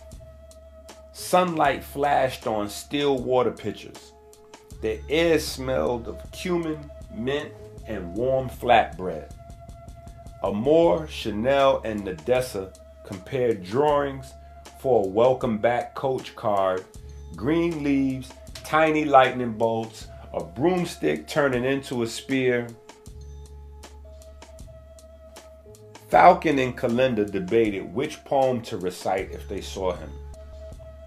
Osiris leaned against the column, quiet, watching. Across the room, Christopher and Ma sat with Tahuti, heads low over a map of the day's schedule they absolutely didn't need. "Fifth block, gym," Ma said, tapping the grid. "He's really doing it." "Med clearance at dawn," Tahuti murmured. "Signed off. He insisted." Christopher closed the schedule and looked up. Around them, the whole cafeteria felt charged, like the second before a drum hits. Snatches of rumor drifted past. He fought them like a movie. They tasered him. He's bringing back the old drills. New mats in the gym. Did you see? Through the windows, the gym roof looked new. Fresh panels. A pale seam of repair shining in the sun. Security cameras blinked on their poles. The bell rang. Silver and clean. Benches scraped. The 11th graders were already on their feet. "Let's go," Chris said, shouldering his bag. Mar rose beside him. Tahuti snapped his laptop case shut. Across the courtyard, the younger kids fell into their own lines for class, waving wildly when they caught sight of the high schoolers moving toward the gym. The doors ahead stood tall and newly painted, smelling faintly of resin and fresh wood. Somewhere inside, a whistle blew once, short, certain. Baba Malik was back, and the whole school walked a little faster. Fifth period, the gym felt brand new. Resin in the air, fresh lines on the floor, sunlit spilling through the high windows. Baba Malik stepped out with the whistle and a grin like nothing had ever happened. He opened his arms. "Welcome back, athletes." Chris leaned toward Ma, voice low. "His aura is lit." For the first 20 minutes, Malik kept it simple. Long calf and hamstring holds, hip and shoulders, breath sink to stretch, in through the nose, down through the feet. He coached, pacing the circle. Then he had everyone sit cross-legged in one huge ring, knees almost touching. The gym gone quiet, but for the hum of the vents. Today, Malik said, your lesson starts 4,000 years ago. He tapped the tablet. The wall screen filled with painted figures, tan bodies in pairs, arms hooking, hips turning. Beni Hassan, the tomb of Becket III. Around 2000 BC, more than 400 scenes of wrestlers' holds, throws, counters laid out like an ancient instruction manual. The roots of what you call jiu-jitsu aren't across the sea. They're in this soil. Written 4,000 years ago on our walls. He walked the circle, pointing to frames. You see this? Hip turn before the lift. Here, wrist control becomes shoulder control. And here, drop your weight. Don't fight force. Redirect it. He smiled. We will be learning these sequences slowly, cleanly, with respect. A hand shot up. Coach, is that what you used on the word died in midair? Malik's eyes crinkled. He laughed, warm, easy, and the whole circle followed, tension popping like a bubble. He only said, class, the past teaches the present, and gave a little bow.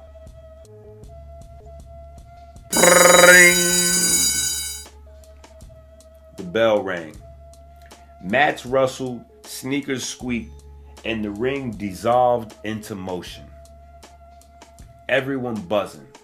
Half about the art on the walls, half about the man who brought it to life.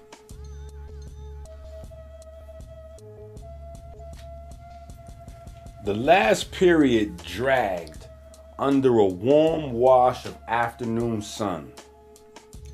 Osiris was half listening when a rectangle of paper whisked under the classroom door and skidded to his sneaker.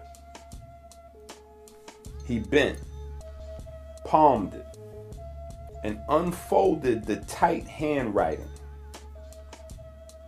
Bathroom, now. T. He raised his hand. Hall pass? The teacher glanced at the clock, signed a slip, and Osiris stepped into the echoing corridor, the smell of cleaner and chalk dust mixing in the vents. Tahuti was already in the tile bathroom, pacing between the sinks, eyes crackling like he'd swallowed a lightning bug. Listen, he said, barely above a whisper. I think the kidnapping wasn't just about grabbing a coach. It's martial arts and dark magic. A ritual plus technique. He jabbed a finger in the air, words tumbling too fast for air.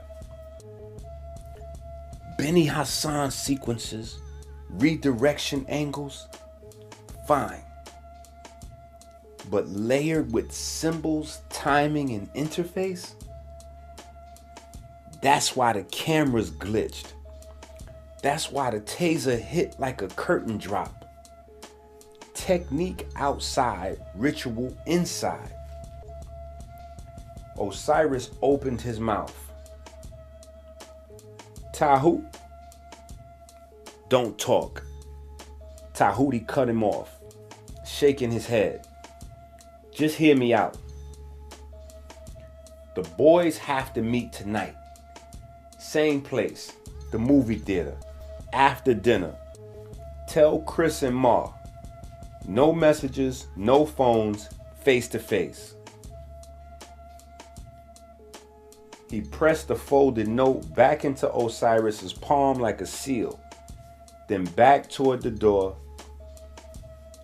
After dinner, he repeated, eyes bright. And come quiet. The hall pass time ticked in Osiris's head. He slipped the note into his pocket, ran water over his hands so the teacher would believe the trip, and caught his reflection. Calm face, racing heart. After dinner, he whispered, and walked back into the hum of last period as if nothing had happened. The old theater's neon buzzed like a tired bee. Half the letters dead, casting green light over the empty sidewalk. Inside, the lobby was dark. The popcorn machine sat cold. Christopher slipped in first, Osiris on his heels, then Ma and Tahuti from the alley door. All four moving like they rehearsed this 100 times. They took the back row of the auditorium. No movie played, just the silver screen reflecting the aisle light. For a moment, nobody spoke. Then Ma exhaled. I heard something. Palace talk. He kept his voice barely above a whisper. My father and Rich, your dad, might be related. Not close, but connected. The old way. Blood by oath. Chris blinked. Related how? Distant cousins, Ma said. That's what I picked up. I don't have proof, but it wasn't just gossip. Tahuti's knee bounced. My uncle Rahotep said something similar. He didn't say family like a family tree. He said ancient bloodline by oath. He shook his head. Whatever that means. Ancient bloodline by oath. Osiris leaned forward. Why tell us that now? Because, Tahuti said, his voice tightening. Rahotep also hinted the kidnappers would come back. He heard them say a word during the rescue op. They were in a rush and thought nobody caught it. Christopher's throat went dry. What word? Tahuti swallowed. Codex. Silence hollowed the theater. The screen seemed to pull backward. The room stretched around the single word. Osiris found his voice first, low and steady. If they said Codex, they weren't after the gym. They were after our father. Chris's jaw set. Are you sure that's what your uncle heard? Tahuti didn't flinch. I'm sure. He wouldn't have told me if he wasn't.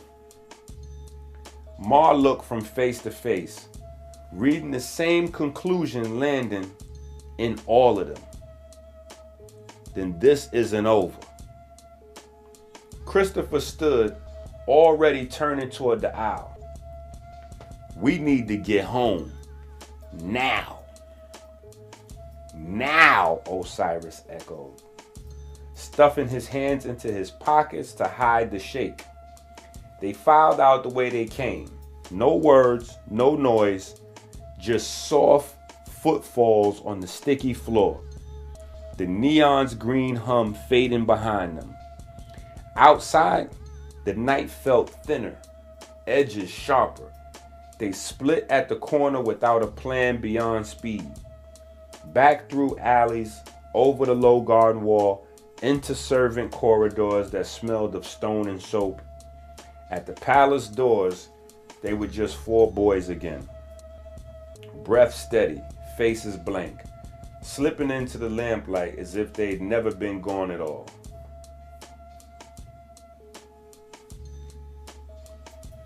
The bell rang for third period, and sunlight slid across the floor. On the board, Dr. Rich had already written, "From one to many, how cells began and built us." Chanel, Amor, and Nadessa settled in front row. Ocean curled by the door like a quiet guard. "Today," Rich began, "we're going to tell the story of how life got organized. Think of Earth a very long time ago. Warm oceans, minerals, light, and lots of tiny molecules bumping around. No plants, no animals, just ingredients." He drew a big circle and shaded it blue. Water was the stage. In that water were special oily molecules that had 2 moods. One end loved water, the other hated it. When millions of these met, they did something amazing all by themselves. He sketched a tiny ring. They made bubbles. Not the kind that pop right away. These bubbles had membranes, a thin skin. The water-loving ends faced out. The water-shy ends tucked inside. That skin could hold things. It was like a little house. Amor raised her hand. "So the first cells were tiny houses?" "Exactly," Rich smiled. "A cell is a tiny house with a skin, the membrane, that keeps its tools safe inside." He drew little dots inside the bubble. Inside the cell kept food, water, and instructions.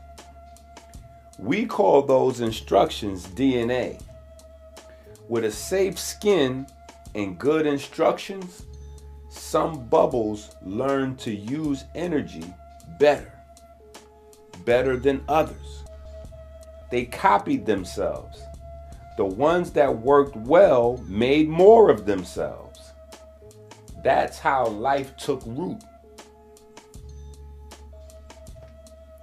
Getting smarter by teamwork. Rich drew many little circles holding hands. Being alone is fine, but Earth learned a trick. Teamwork. Single cells start living together, first as tiny groups, like a village, then bigger groups, like a town, then organized teams where cells did one job, muscles, some did another, nerves, and some carried supplies, blood. That's how you build tissues and organs, and eventually plants, animals, and us. Nadessa tilted her head. How did they decide who does what? Great question. Part of the answer is in the instructions, DNA, and part is in signals they share, like tiny messages. Cells talk. They say, you be a skin cell, I'll be a nerve cell. With a good plan and good listening, the team becomes a body. He drew a leaf and a little person. Plants and animals both started from teams of cells learning to specialize. Leaves, roots, stems, teamwork. Heart, brain, skin, Teamwork. From one cell to you. Rich drew a single circle, then doubled it. 1, then 2, then 4, then 8, then 16, etc. Every human starts as one fertilized cell. That one cell divides in 2, then 4, then 8, then many. The ball of cells becomes a hollow sphere, then folds and layers like careful origami. Those layers become organs and systems. You began as one and became many. Chanel whispered. So we're giant teams? Giant, well-organized teams, said Rich, tapping the board. And your membrane is still your first protector. Every cell you have keeps the world out and your life tools in with its membrane. Quick class motion to feel it. Stand up. Stand up, everybody, Rich said, grinning. Let's act it out. Membrane. Everyone forms a big circle, fingertips touching. Skin around empty space. Tools inside. 3 students step into the circle and mime, mixing and reading a book. Food, water, and DNA. Teamwork. More students form circles that link together. 2 circles, then 4. Little villages making a town. Laughter rose as the circles connected. When they sat, cheeks glowed and pencils were ready. Chalkboard summary for your notebooks. Water was the stage. Oily molecules self-assembled into a membrane, a protective skin. A cell equals membrane plus inside tools, food, water, DNA. Cells that handled energy and copying well made more of themselves. Teamwork of many cells, tissues, organs, plants, and animals. You began as one cell, then multiplied and specialized into you. Rich capped the marker. Remember our sentence of the day. Say it with me. Life began as bubbles with a plan. Membranes made the house. DNA wrote the instructions. And teamwork built the body. The bell rang. Nadessa turned to Amor and Chanel. Tiny houses became towns. Chanel nodded. We're the city. Amor smiled at her own hands. And every city keeps its walls strong. Ocean thumped her tail once as if to say, class dismissed. When the bell rang, the room emptied in a rush of sneakers and whispers. Rashad, tallest in the grade, shoulders hunched like he was trying to hide them, hung back by the door. When the last kid slipped out, he shuffled forward, eyes on the floor. Dr. Rich, are my cells different? Or bigger than everybody else's? Rich set the chalk down and sat on the front edge of a desk so they were eye to eye. Great question. Your cells aren't wrong or weird, Rashad. Most of your cells are the same size and type as everyone else's. Skin cells, muscle cells, blood cells.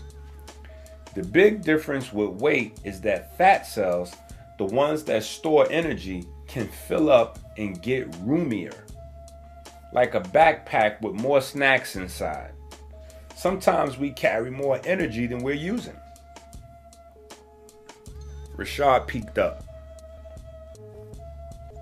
So I'm just carrying more snacks? Rich smiled. Exactly. Extra stored energy. And the good news, we can use that energy. We help your muscles do more work. Help your water and sleep stay steady. And choose foods that tell your cells to share the stored energy back with the team. He pulled out a marker and drew 3 simple boxes on the board.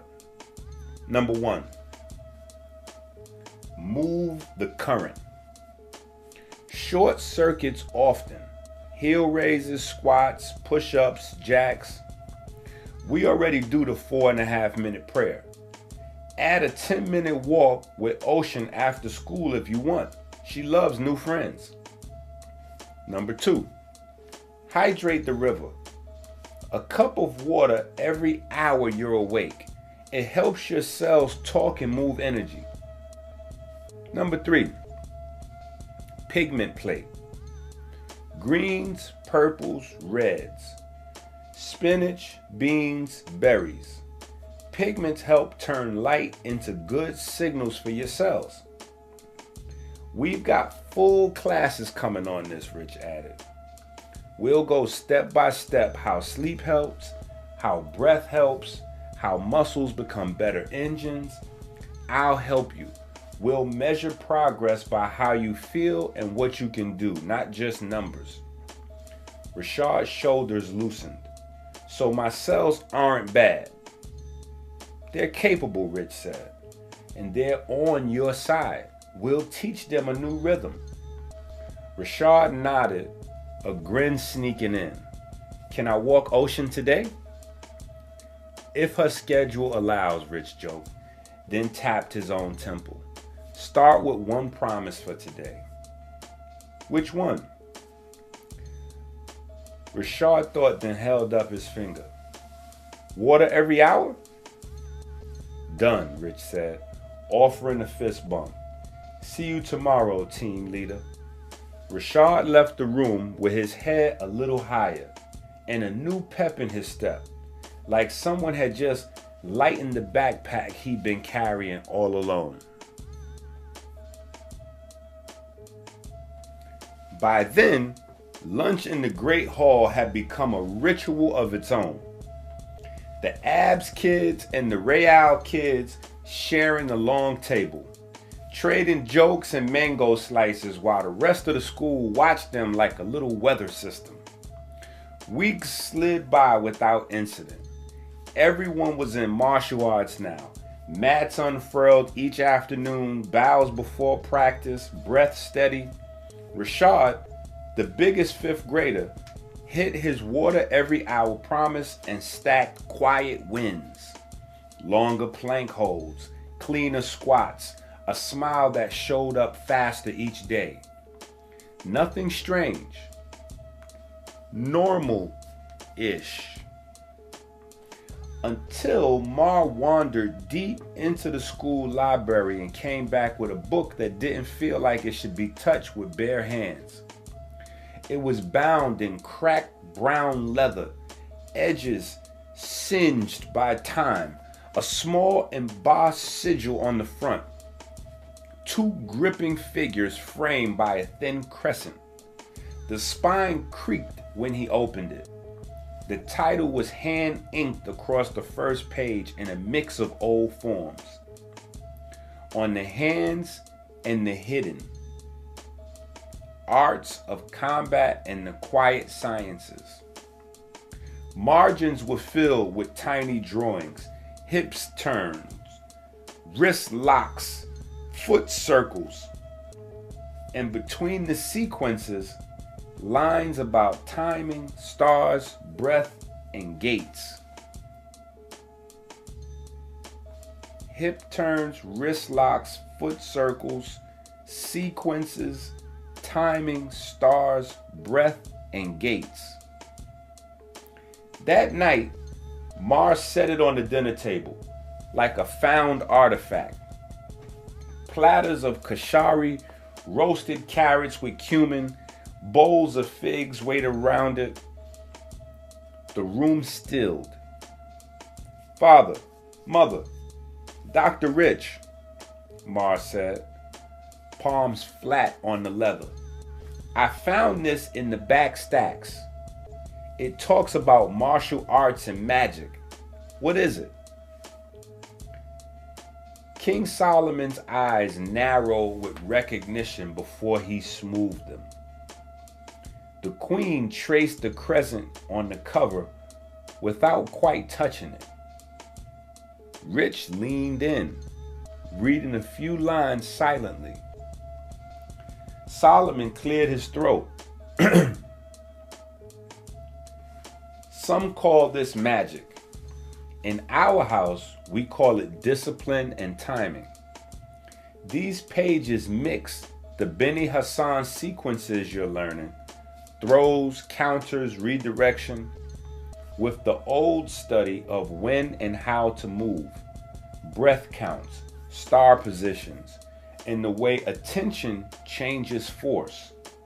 It is not for play. Rich nodded. What you see as magic here is mostly signals. Breath changes the body's charge. Focus changes how a hand feels weight. If you treat it like a trick, you'll hurt someone. If you treat it like information, you'll protect people. Mar glanced at the notes in the margins. So these rituals between steps. Cautions, the queen said softly. Some schools wrote prayers into practice so the ego would not steer the hand. It kept the art from turning cruel. Christopher pointed to a heading penciled in another ink. Codex of Motion. The word hung between them. Solomon's gaze lifted and fixed on his son. You may study this only with us present. No copies, no late night experiments. What is clean for learning, we will keep. What binds the hand in darkness, we will close. Mar swallowed and nodded. Yes, Father.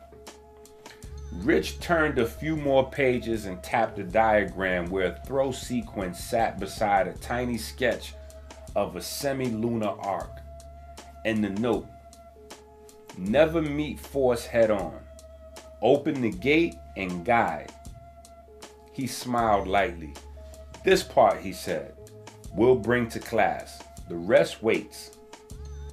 A more wide-eyed whispered, so martial arts and manners? Exactly, the queen said. Laughter eased in the room. Power with a temper. As dishes moved again and conversation loosened, Osiris noticed a faint stamp near the back. The same crescent, but doubled, with a thin bar through it. He glanced at Chris.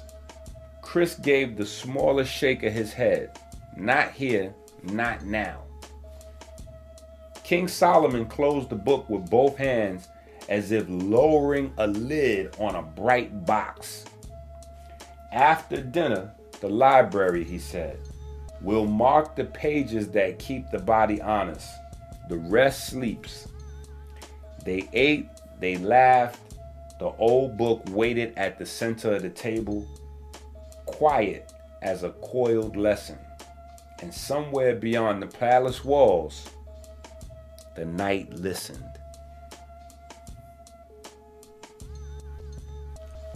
The palace had gone quiet. The kind of quiet that lets you hear water thinking. In the back courtyard, a small fountain whispered, and palm fronds clicked softly in the warm night. King Solomon and Dr. Rich sat facing the dark line of the pyramids, voices low, hands still. From her open window above, Falcon lay on her stomach, chin on her crossed arms, listening to the murmurs. Most of it was wind and water, just shapes of sentences slipping away, until a few words rose clean and distinct, like coins at the bottom of a pool. Codex, Christ, Melanin. Then the voices drowned again in the fountain's hush. Falcon held her breath, waited for more, caught only half phrases in the soft scrape of chairs. She wrote the 3 words on a scrap of paper, folded it twice, and slid it under her pillow. Morning came, gold and gentle.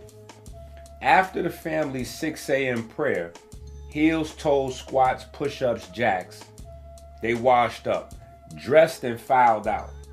In the corridor toward breakfast, Falcon nudged Osiris. "I heard them last night," she said. Voice small but steady. "Dad and the king. I couldn't make it out, but I'm sure about 3 words." Christopher slowed. Ma turned an ear. Kalinda, Amor, Chanel, and Nadessa bunched closer. Falcon unfolded the paper and showed them. Codex, Christ, Melanin. Christopher's face didn't change, but his eyes did. "You sure?" Falcon nodded, as sure as the fountain was talking. Mar glanced toward the courtyard doors. Then they're not just talking about classes. Osiris tucked the list into his pocket like a match you don't strike yet. "We don't push," he said. "We just watch." Kalinda exhaled. Quiet eyes. Amor whispered the words under her breath, tasting them like new colors. Chanel squeezed Nadessa's hand. Nadessa squeezed back twice. By the time the convoy rolled toward the school, the children's chatter had returned. Homework, poems, practice drills. But a thin wire ran through it now, pulled just tight enough to hum. At the gate, the guards waved them in. The campus wakened in sunlight. They scattered to their halls, high school, middle, 5th grade, each carrying the same folded triangle of meaning. Codex, Christ, Melanin. They didn't know the whole sentence yet, but they knew it was theirs. The bell chimed for 3rd period, and sunlight crawled across the floor. On the board, Dr. Rich wrote in big letters, "Nuclear DNA, the library of your nucleus." "Today," he said, "we're going inside each cell's nucleus, the tiny room that holds your nuclear DNA. Think of it as a library of instructions for building and caring for you." He drew a circle for a cell, a smaller circle for the nucleus, then long ribbons inside. Your nuclear DNA is packed in the chromosomes, like 46 book volumes. In most of your cells, 23 pairs. Each volume has many genes, and genes are recipes. The recipes are written with 4 letters, ACGT. Amor raised her hand. "Where do the letters come from?" "From your parents," Rich smiled. "You get 1 set of volumes from one parent and 1 set from the other. Together, they make your library." Nadessa asked, "Is all DNA the same?" "2 kinds to remember," he said, holding up 2 fingers. "Nuclear DNA lives in the nucleus, the big library with almost all the recipes. Mitochondria DNA lives in your mitochondria, tiny power stations, a small special booklet. Today, we're reading the big library." How the library works. Storage. Nuclear DNA winds around little spools called histones, like thread on a spool, so miles of ribbon fit in tiny room. Reading. When a cell needs a recipe, it copies a line called a message from nuclear DNA. That message goes out to the cell's kitchen called ribosomes to cook up a protein. Copy in the library. Before a cell divides, it duplicates every volume, so each new cell gets a full set. Chanel squinted. Who decide which recipe to read? Your signals, Rich said. Food, water, sleep, movement, light, calm breathing. They act like bookmarks. Good bookmarks help the right pages open. Mini motion. Stand up. 3 moves, 3 ideas. 1. Shelve it. Storage. Wrap your arms around yourself like winding thread. Number 2. Read it. The message. Open your hands like a book and pretend to copy a line. 3. Build it. A protein. Mime stir in a pot. Then flex. The cell made something. They did the sequence twice, giggling on the flex. Quick connections. From one to many. You began as one cell with a full nuclear DNA library. As you multiplied, every new cell got its own copy. Physics and quantum. Big picture. Physics. A cell reads a recipe and builds. Tiny picture. Quantum. Energy moves in the letters and parts so the recipe can be read correctly. Pigment and light. Yesterday we learned pigment turns light into information. Some of those signals help choose which pages the cell opens. Chalkboard summary. Nuclear DNA in the nucleus. Packed into 46 chromosomes, 23 pairs. Genes equal recipes written in ACGT. Cells store, read, and build from these recipes. Proteins. Signals. Water, sleep, movement, light, calm. Act like bookmarks. You started as one cell. Each new cell received a full library. Rich capped the marker. Sentence of the day. Say it with me. Nuclear DNA is my cell's library. Good signals are my bookmarks.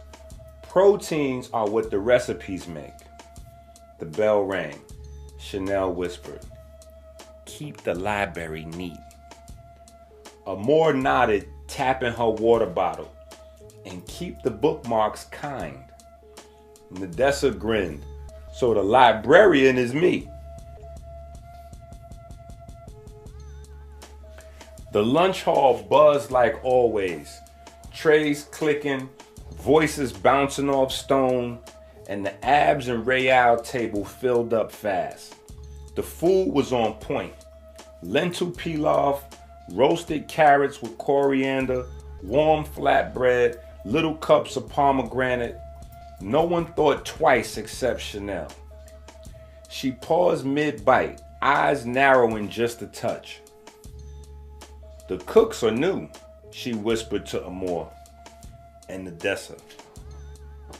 "Different aprons, and they use coriander instead of cumin on the carrots." She glanced at the serving line, new faces, same routines, then shrugged. "Still yummy." A notice blinked on the hall display. Basketball tryouts, freshman team. The boys lit up.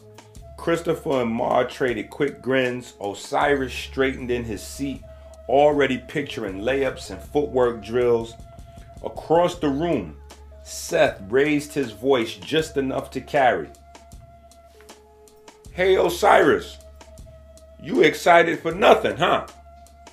Brains won't get you on the freshman team, only muscle will."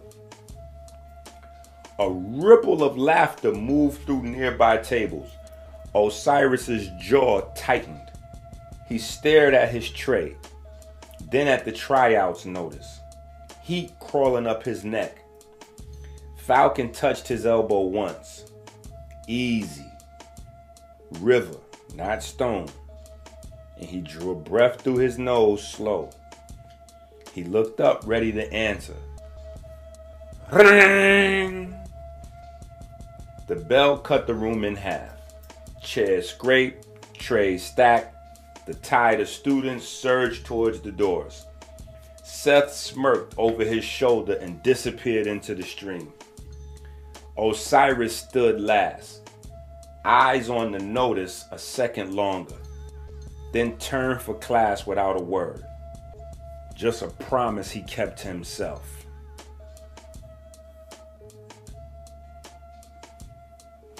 Last period ended like a drum roll for Osiris. In the doorway stood a girl with long curly hair and shy fire in her eyes. "I'm all set," she said, tucking a strand behind her ear. "I love basketball, and smart players are my favorite." She could have engraved her name on his heart with a diamond. Osiris blinked. "Oh, yeah, me too. Basketball and smart." Orset smiled. "Also, tell your dad thank you. What he's doing for my little brother Rashad, it means a lot." She gave a small wave and slipped into the hall. Osiris floated to his locker. He floated to the car. He floated all the way to the palace. Falcon had seen the whole exchange. By the time they hit the courtyard, she was sing-songing, "Osiris has a girlfriend. Osiris has a girlfriend." Like a headline. It went viral in the house instantly. Amor and Chanel chanting it as a duet. Nadessa adding harmonies. Mar and Christopher high-fiving every time Osiris blushed and said, "Bro, chill." Even Ocean seemed to smirk. At dinner, the teasing continued. Good, healthy fun over bowls of lentils and warm flatbread. "Do we set up a practice hoop for someone?" Mar asked. "Only if it comes with a dictionary," Falcon shot back. "Smart players, remember?" Osiris covered his face, laughing despite himself. "Y'all are impossible." Rich raised his cup, grinned easy, to respectful crushes and focused practices. King Solomon added, "Deadpan but twinkling."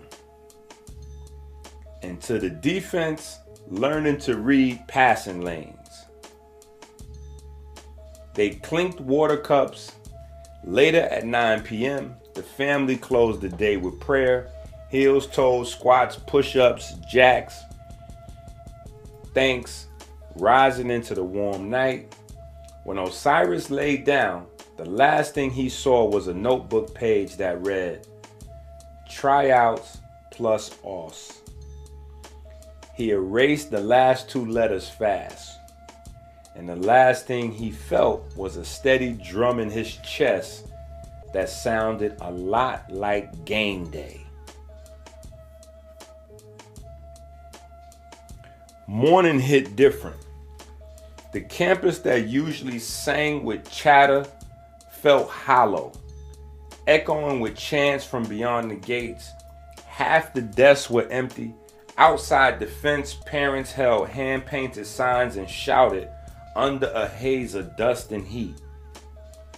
"Great Council, replace the king. Tell the truth. Our children first." Replace the king? In Kemet, that was blasphemy.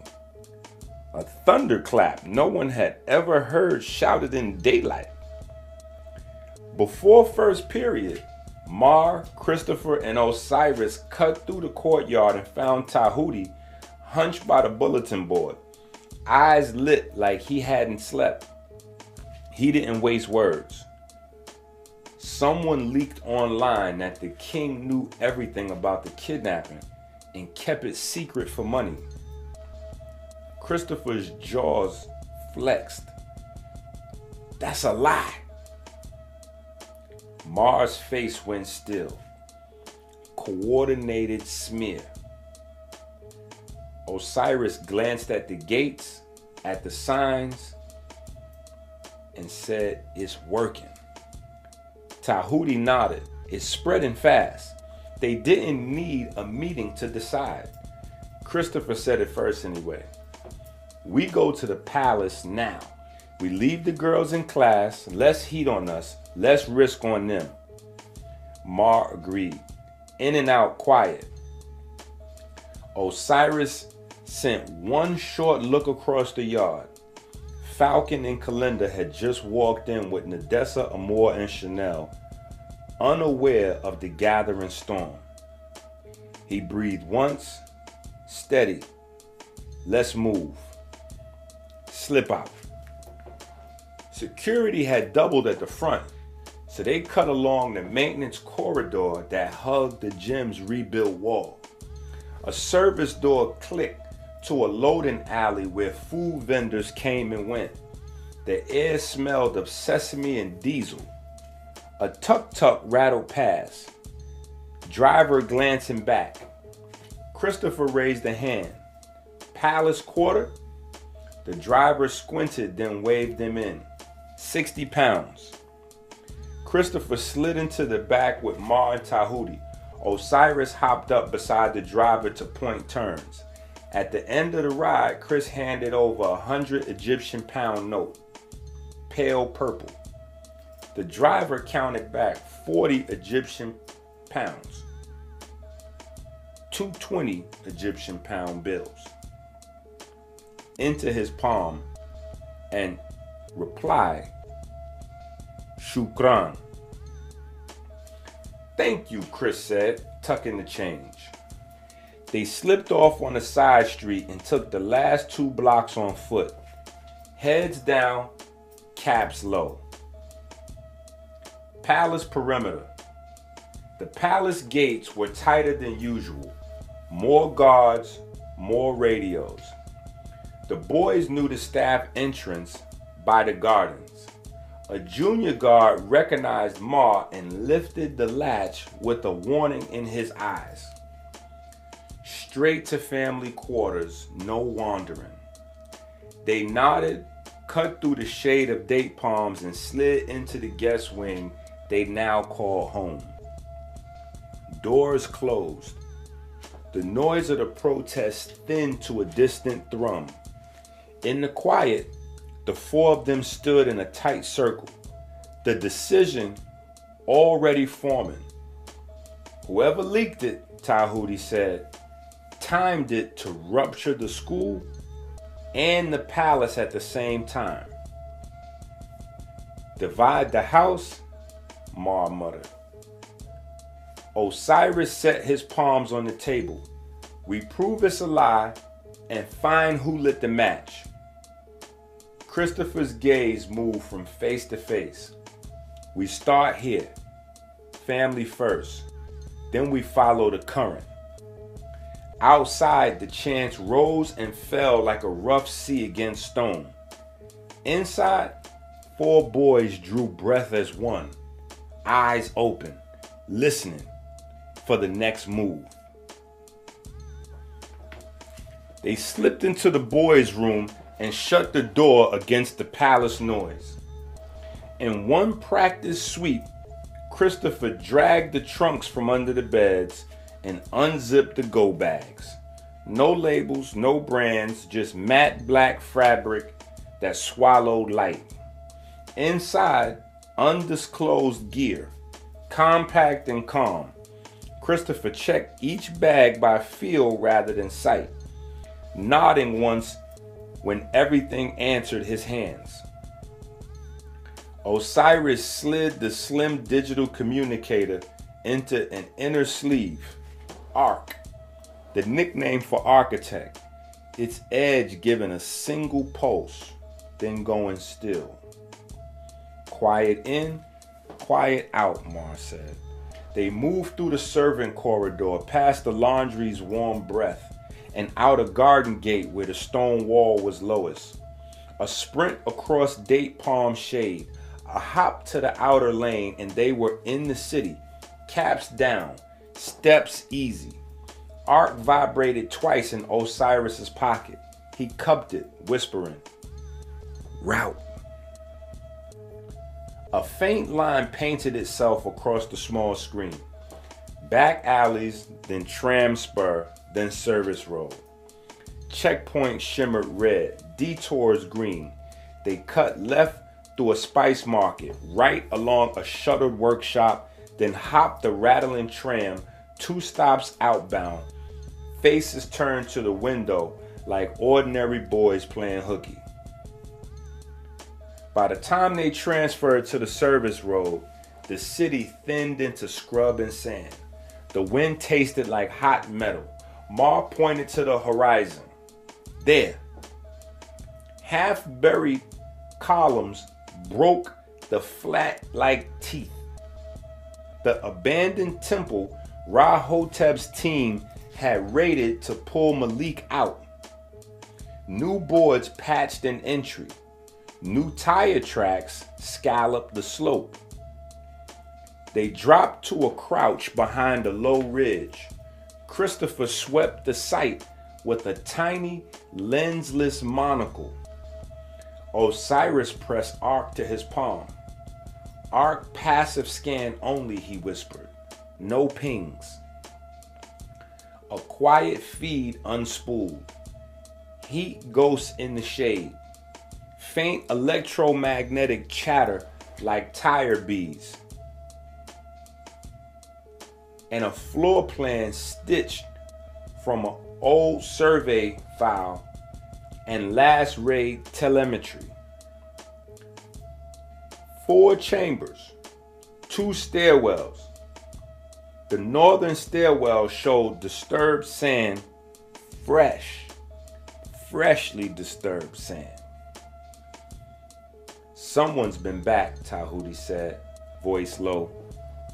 They slid along the ridge in single file, boots kissing the stone, then dropped into the lee of a broken wall where the air was cooler. The doorway ahead had been pried and resealed. A strip of cloth caught on a nail fluttered like a whisper. Mar froze, eyes on the threshold. Trip line, he mouthed. Christopher shook his head. Old fiber, no tension. Still, he eased a flat palm across the gap before stepping in. Respect, not fear. Inside, the temple smelled of dust and old fires. Light fell in blades through cracks in the roof. The chamber where Malik had been kept was empty, swept too clean. On the far wall, a new mark had been scratched into the plaster. A crescent double with a thin bar. The same sigil from Mar's book. Not random, Tahuti breathed. Osiris knelt and brushed a fingertip across the floor. Fine black grit clung to his skin. Carbonized sand. Hot work recently. Maybe a burner. Maybe a brand. Arc flickered. Caution. Intermittent radio frequency bursts. Subaudible listen mode only. The boys went still. Somewhere below, a soft kept impossible time, then stopped as if it had noticed them. Christopher's glance was a question. Mar answered with a nod toward the northern stairs. Down, he whispered, slow. They moved like ink. One, then one, then one. Breath shallow, feet testing each step. At the turn of the stair, arc pulsed once more and printed a single word on the tiny screen. Co. The signal got fuzzy, sand in a circuit, then cleared. Codex. Osiris looked up. Christopher's jaw tightened.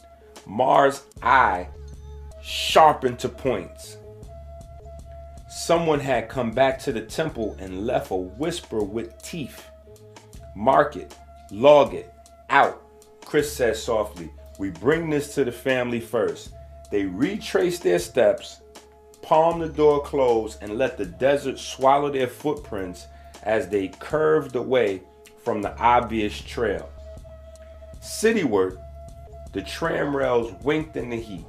Behind them, the temple kept its new silence, holding whatever had woken there for someone bolder or more foolish than four boys with smart bags and better instincts.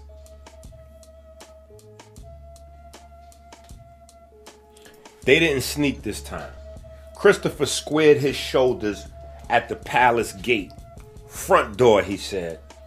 Ask for the table. Anything else and our parents will kill us. They pushed through the big doors into the cool hall and stopped. The table was already made. The king, queen, Dr. Rich, Captain Rahotep, and Baba Malik, bandage peeking from his collar but sitting straight, waiting in a ring of quiet faces. The girls were there too. Falcon, Kalinda, Nadessa, Amor, Chanel. Ocean lay under Rich's chair, ears up. For a breath, no one moved. Christopher stepped forward, hands open. We need everyone to hear this at once. He glanced at Ma, Osiris, Tahuti. We went out.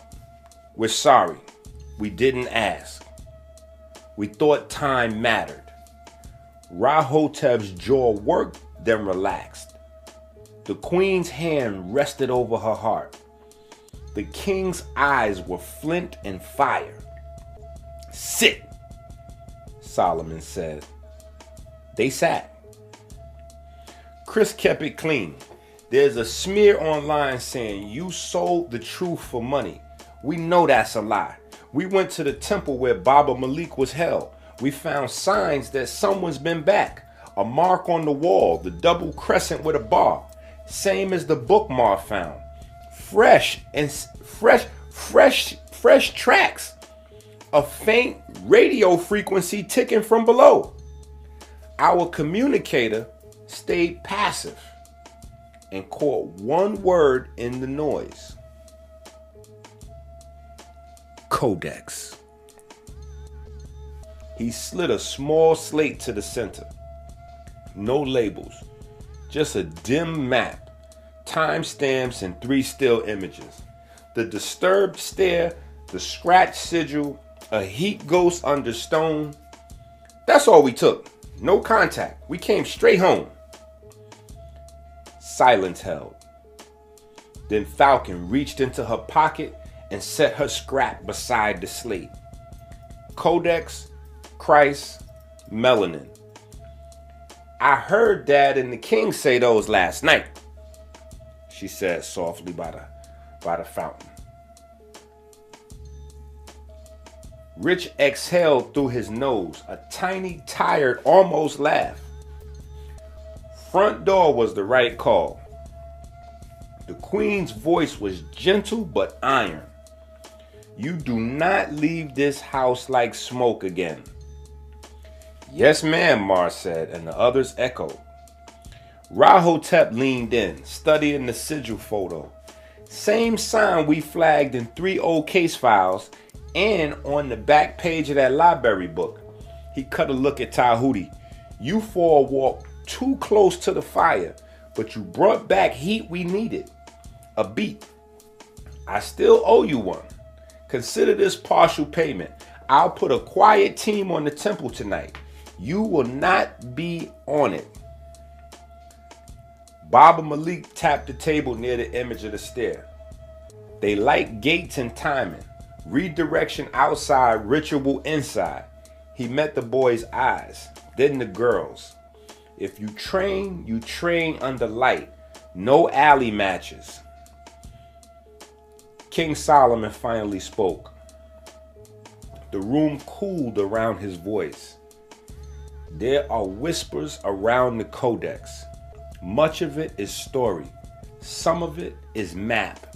Enough of it is danger. He looked to Rich. They're inside this now, whether we pretend or not. Rich nodded. Then we draw a line. No more solo missions. You want answers? You bring the question to the table. We assign tasks. Research belongs to all of you. Field belongs to none of you without an adult. Osiris swallowed. Understood. Chanel lifted a hand, small but steady. We noticed the new cooks at lunch yesterday, she said. Aprons were different, spices too. Rahotep's head turned. Good eyes. He scribbled a note. I'll vet the kitchen staff and vendors. Mar reached into his bag and set the old book down. Cracked leather, crescent on the cover. The symbols in here, he said, opened into a margin sketch that matched the wall. A penciled header bled across the top. Gates and lures. The king's gaze hardened a degree. Close that page, he said quietly. We'll read it together slowly. He stood. Everyone else followed. Here is the path, Solomon said, counting off with his fingers. 1. Rahotep secures the temple and the kitchens. 2. Rich and I will mark safe pages from the book. The rest sleeps. 3. Malik returns to class and training is discipline, not spectacle. 4. Children, if you see, you say. At the table. He looked around the circle. Each pair of eyes, each held breath, then softened. You chose the front door. That is how a house stays a house. Relief loosened the room. The girls started talking at once. Ocean thumped the floor. Rahotep scooped the slate, already dialing orders. Malik stood, and a dozen kids stood straighter with him. Rich squeezed Christopher's shoulder on his way past. The queen kissed Falcon's hair as she folded the scrap back into her hand. On the table, the old book and the new map sat side by side, past and present, touching at the edges, waiting to be read together. Outside, the protest had thinned to a low hum. Inside, the family, by blood and by oath, reset its chairs and its rules. Dinner would come, prayer would come, and when the night rose, they would meet again at the table. Doors open, eyes open, front way in. Chanel caught Falcon between the library and the courtyard, where the light made dust look like gold. She stood on her toes to reach Falcon's ear. Big sis, the symbol from the book in the temple, I saw it at school. Falcon blinked. Where? In the lunchroom, on one of the new chefs. A tattoo, double crescent with a thin bar. Right here. Chanel tapped the side of her neck. I asked for a second slice of cake. When he bent to get a new tray from the fridge, his collar slipped. I saw it. Falcon's face hardened, from soft to steel in one heartbeat. Good eyes, she whispered. Don't tell anyone else yet. Then she pulled her phone, not to text, but to rally in person. The children's huddle. They met in the study off the guest wing. Christopher, Mar, Osiris, Falcon, Kalinda, Nadessa, Amor, Chanel, and Tahuti, who always arrived with a notebook already open. Chanel repeated it cleanly, no drama. The symbol, the chef, the moment at the fridge. She even sketched the angle of the collar on a sticky note. Christopher didn't pace. He just nodded once. Front door rule. We tell the adults at dinner that the staff may be compromised. Before that, Tahuti said, already typing, let me chase the mark. He and Osiris slid to the desk. Twin screens blooming with quiet searches, public registries, trademark databases, vendor directories. Falcon stood lookout at the door while the young three made guard duty into a whisper game. Got a hit, Tahuti said, eyes sharpening. He spun the screen. The double crescent with a bar sat crisp in a logo file. Pharmacia. Who are they? Mar asked. Osiris scrolled. A mega conglomerate.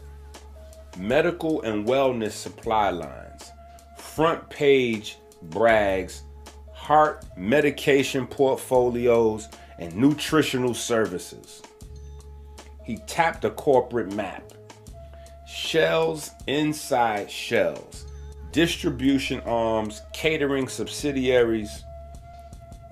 Tahuti pointed at a tiny line in the legal copy. Subsidiary, Pharmacia Nutrition Services, contracts for institutional kitchens, schools, hospitals. Silence tightened. Chanel hugged herself without meaning to.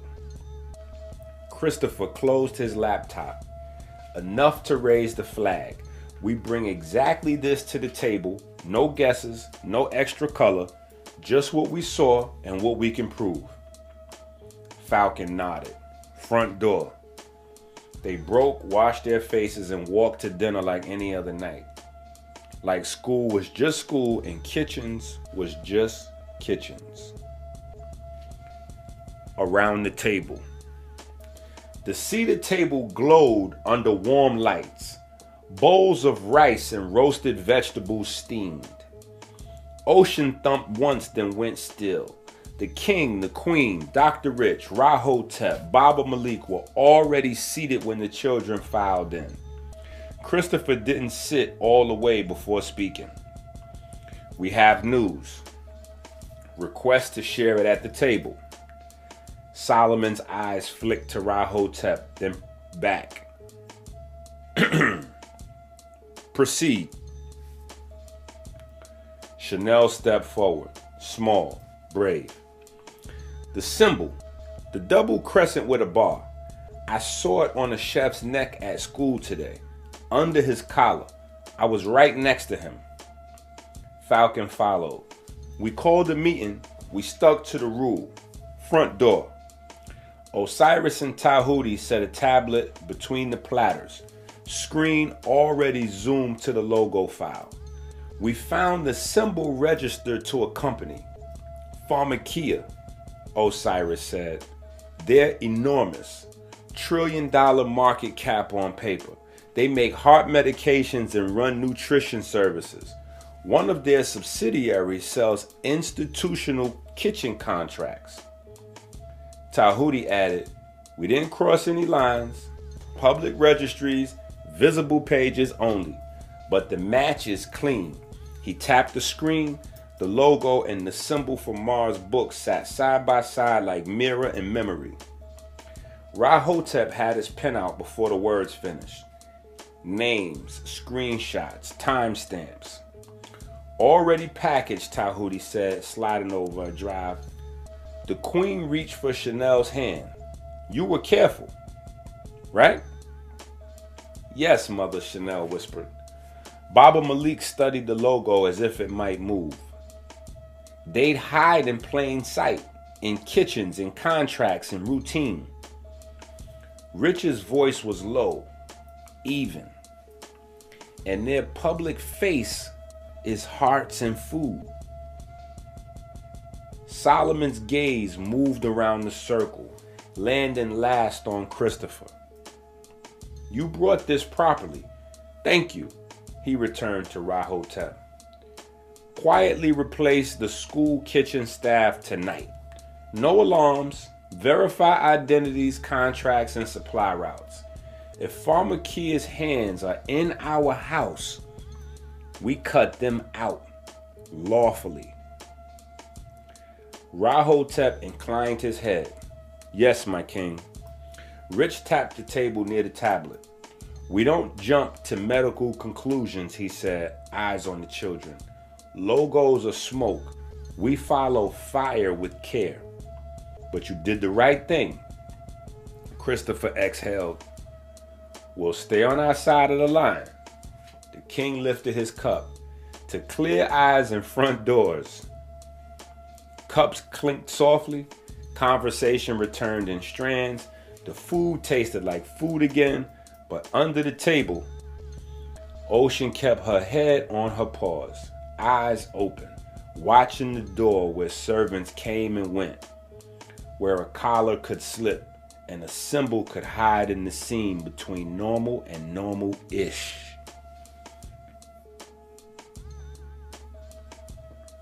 The palace split into two currents after dinner. The study, adults. King Solomon, the Queen, Rahotep, Baba Malik, and Dr. Rich sat in the lamplight over an open map of the city and a stack of printed screenshots. The protests had thinned, but the noise still pulsed in the distance. Rahotep tapped the Pharmacia logo, institutional kitchens, hospital contracts, and a PR arm that could drown us in 30 minutes. Whoever leaked that bribe lie, they knew exactly when to light the match. The Queen's voice was even. Parents are scared. We must say something by morning. Rich folded his hands. Pharmacia doesn't want kids learning Christ science. Not as a full curriculum. Not at scale. If children can read their own waves, breathe their own charge, and understand pigment and light, that's fewer mystery hearts to medicate. They'll fight the idea, not just the school. Solomon's jaw set. We tell the truth without revealing our throat. But what truth? We cannot say $1 trillion firm is sabotaging our classrooms without proof we could publish. Malik leaned in. Show parents what we teach. A transparent lesson. The more you hide, the more they believe the leak. Rahotep nodded once. And we must admit something about the kidnapping. Enough to steady the ground. Mars' bedroom, kids. Knees on the rug, backs against the bed, they crowded around a sketch pad. Christopher, Mar, Osiris, Falcon, Kalinda, Tahuti, with the 5th grade trio, Amor, Chanel, Nadessa, wide-eyed but steady.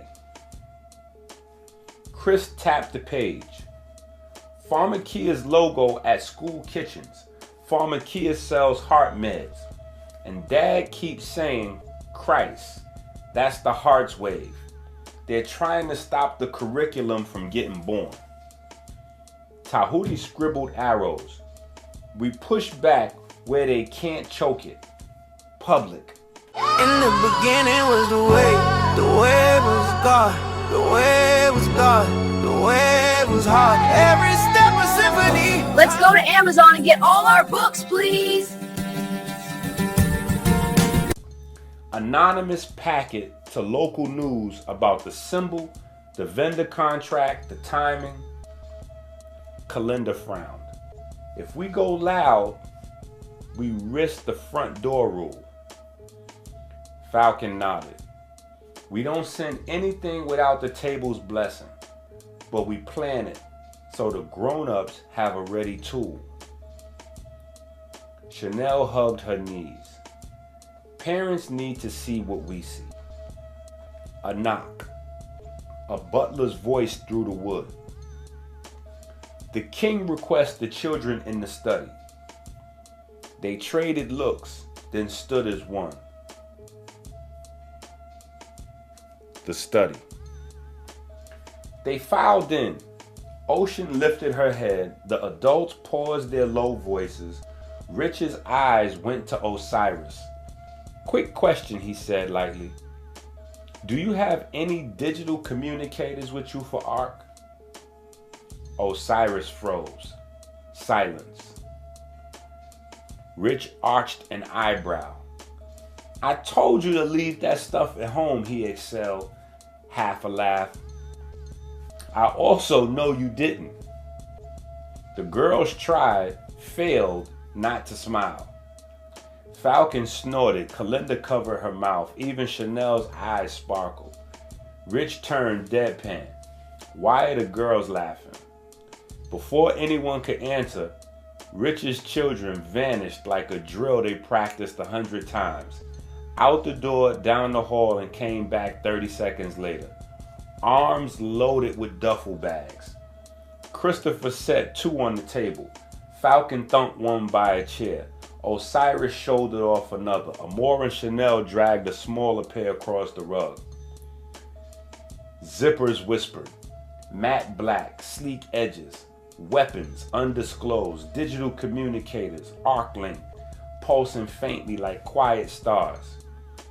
Rich blinked, then broke into a slow grin.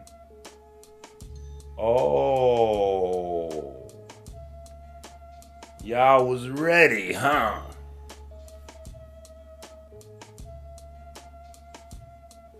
The bell sang for third period, and the room settled into sunlight.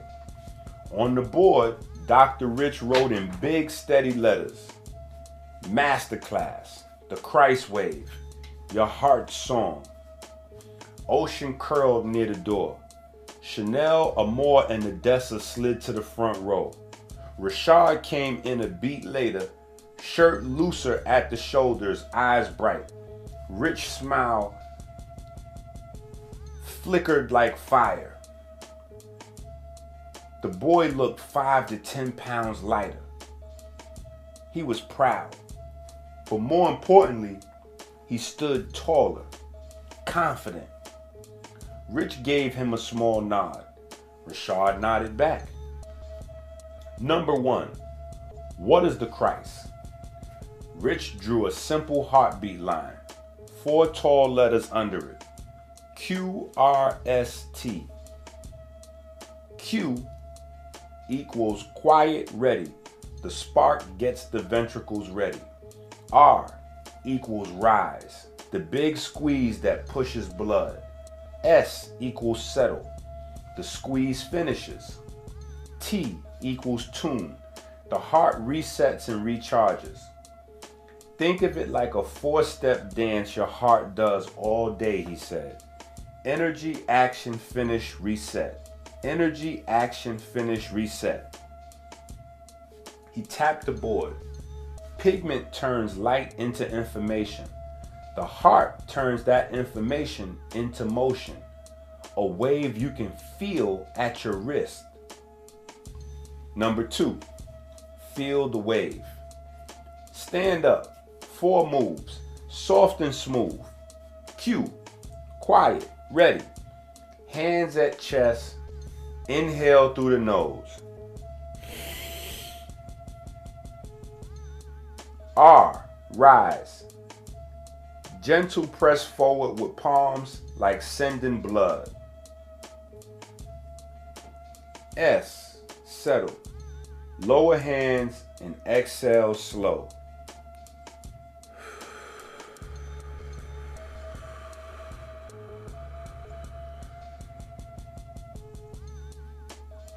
T, tune. Hands to belly. Feel the calm reset. They flowed through it twice. Giggles at first, then a hush. The rhythm landed. 3. Models we use. Physics view. Big world. The heart is a pump that squeezes in R and finishes in S. Tiny view. Energy. Quantum. Charged cells pass a tiny spark so the wave travels, then reset in T so the next beat is clean. Big rules and tiny rules are friends, Rich said. They keep the rhythm honest. Number 4, where the wave travels. He sketched a simple map. Right atrium, right ventricle, lungs, left atrium, left ventricle, body. Your QRST keeps the ferry boats of light moving through this river. R is the push, T is the promise that another clean push is coming. 5. Habits that help Christ. Rich wrote 3 check boxes. Water each hour smooths the wave. Pigment plate. Greens, purples, reds equals better signals.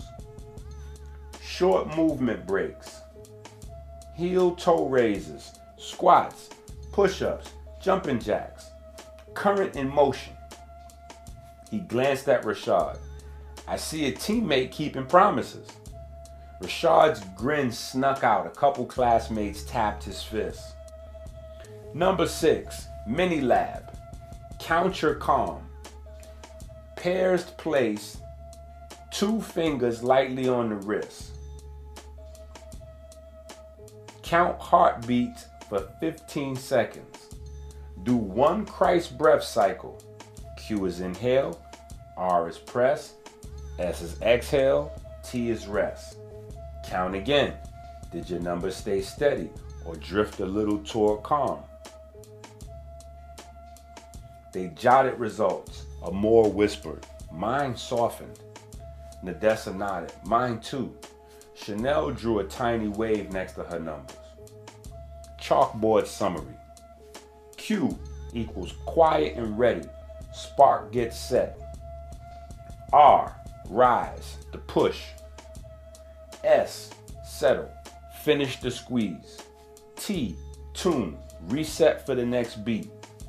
Physics and quantum work together to carry the wave. Water, pigment foods, and short movements help keep the wave clean. Sentence of the day. Repeat. My heart sings Christ. Get ready, push, finish, reset. Again and again all day. The bell rang. Rashad capped his bottle and whispered, water every hour. Teamwork, Rich said, tapping his temple. Inside and out. Ocean thumped her tail once. Class dismissed. Lunch felt ordinary on purpose. The Abs kids and the Real kids ate, joked, traded mango slices, eyes soft, voices easy, each of them repeating in their heads the same quiet line. The plan is working. All day the campus thrummed with one rhythm. Dr. Rich Abs moved from room to room, elementary to middle to high school, breaking down the Christ complex like a song everyone could learn. Get ready, push, finish, reset. Baba Malik echoed it in PE, tying breath to movement, stances to timing, redirection to the reset. In halls and courtyards, 5th graders traced waves with pencils. 7th graders argued about ion channels. 10th graders compared pulse counts after calm breathing. From different levels, the same melody, Christ, rose and braided through the school. By last bell, the air felt lighter. Teachers smiled without forcing it. Kids slapped high fives and compared notes. Flawless, the children told themselves. Keep it boring, keep it bright. Then the 11th graders shouldered their bags and headed for the gym. Christopher and Ma walked at the front of the pack, sneakers whispering over tile after sun slicing the corridor into golden shadow. That's when they saw them. 2 new custodians at the far end. Gray carts parked, mops upright like spears. Different cut of uniform, different gait. One of them glanced up too quickly, then backed down to a coil of extension cord. No one broke stride, no one stared. Christopher's eyes slid past like water over stone. Ma's jaw didn't move at all. They said nothing. The hallway swallowed the moment. A whistle chirped from inside the gym. Short, certain. Doors swung open. Rubber met wood. The wave moved on. The gym smelled like resin and effort. Sunlight cut the floor into bright stripes while the 11th graders formed lines. Baba Malik paced barefoot across the mats, posture easy, eyes alive. Listen up, he said, voice carrying without strain. Martial arts isn't just fighting. It's health and longevity. If you can throw hard kicks, sharp punches, deep lunges for years without breaking down, that's not aggression, that's energy management. He snapped a front kick, thwap, then flowed into a lunge and a tight hook, stopping inches from a pad. What do these have in common with health? Energy. And where is the center of human energy? He tapped his chest lightly. The Christ complex, your heart's wave. The stronger and cleaner that electric wave, the stronger the magnetism of your body. Strong wave, better recovery. Strong wave, clearer timing. Strong wave, smarter decisions under pressure. He moved down the line, adjusting stances with 2-finger nudges. A powerful QRST doesn't just make a tougher fighter, it makes a sharper thinker. Some of you will even notice something else. When your signal is calm and coherent, your attention links with others more easily. Call it intuition. Some call it telepathy's edge. A few kids traded looks. Malik grinned. Ever think of someone and ding, they call or text? You say coincidence. I say your signals were already in tune. Hands rose. Whispers bloomed. Pring. Groans all around. Ah, coach. Malik laughed, bowing them out. No worries, we'll build this all year. Hydrate, breathe, walk easy. Tomorrow we connect footwork to QRST. Have a great day. They filed out buzzing. Arguments, theories, jokes, minds lit up. In the corridors, the hum grew louder. QRST on everybody's lips. Christ. Even teachers who hadn't been looped into the plan were leaning over coffee, sketching little heartbeat waves on napkins and asking each other, okay, but what is the T phase exactly? By dismissal, the whole campus felt like a tuning fork after a strike, vibrating with one shared note, carrying through classrooms, staff rooms, and out past the gates into the evening air. The extended Rolls Royce hummed like a quiet room on wheels. Backseat chatter layered over the soft thud of basketballs and backpacks. QRST jokes still bounced around from PE. The driver, Musa, eased through late afternoon traffic toward the palace. 2 blocks from the usual turn, blue lights flashed. Police in reflective vests waved traffic away from the main boulevard. "Detour, sir," one called, face shaded by a brim. Musa nodded, turned down the unfamiliar road. The world exploded into a bang, bang, bang, bang. 4 sharp pops. The truck dipped hard left. Tires shredded, rims screaming. Musa fought the wheel, kept the rolls from flipping, slid it easy into a sandy embankment. Before the dust settled, doors yanked open, gloved hands, tape across mouths, fabric hoods down over heads, arms pulled, feet stumbled. The air smelled like rubber and salt. A sliding door, a big white van, body shoved in, door slammed, engine growled.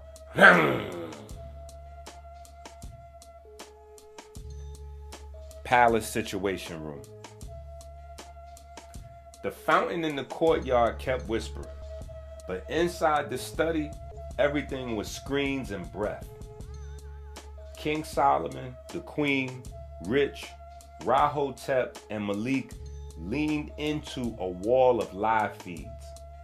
Above them, a drone cut an arc over the city, its camera locked onto the white van. On the main display, a clean overlay stacked itself. Street grid traffic cams, a pulsing blue for the van, 8 green sparks for the children's phones, silent, zipped in backpacks, plus Musa's locator. In the corner of the map, a small silver icon post. Arc online. Rich's jaw flexed. We're with them. Rahotep barked to comms.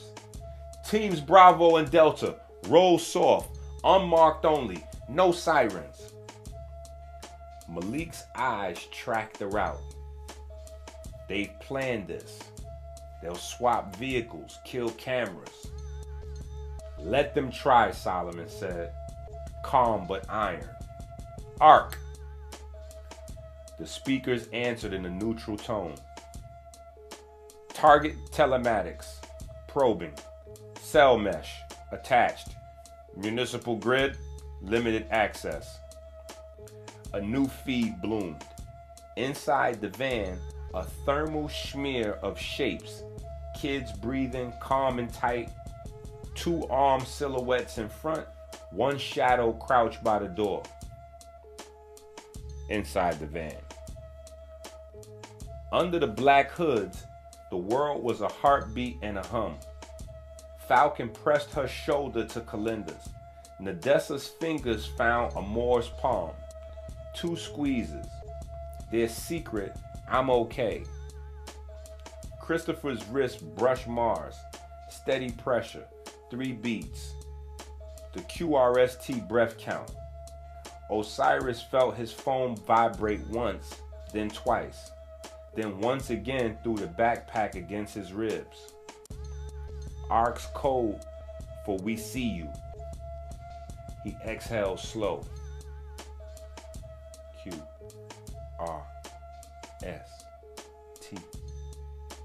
The van took a hard right, a left. The floor rattled. The kidnappers murmured into radios, thinking they were smoke. net tightens. Rahotep's cursor dropped markers on the map. They're angling for the ring road. Cutoffs here. Here. Drone 2 is airborne. Arc threaded new lines across the city. Hijacked traffic cams flipped green. A municipal maintenance gate clicked open 2 streets ahead of the van, then closed behind it. A drawbridge light went red at the exact second the van might have used it. The driver cursed and swerved. Arc. Van telematics. Back door found. Throttle. Authentic challenge. Passed. Brake assist. Armed. Door latch. Armed. Rich didn't look away from the screen. Do not stop them on a crowded street. Rahotep nodded. Heard them. The drones dipped lower, throwing long shadows that spooked the driver into the route Arc wanted. Ahead, an industrial lane yawned between empty warehouses. A cul-de-sac with only one exit. The one Rahotep's unmarked trucks, now quietly blocked. Bring them in, Solomon said. The trap. The white van barreled into the lane and saw the mistake too late. The driver slammed the brake. The pedal felt mushy, not his anymore. Power steering tugged left, not his anymore. The van rolled to a perfect stop on a painted X no one inside could see. In the darkness of the cabin, the kids felt the deceleration like a long sigh. Falcon counted. QRST.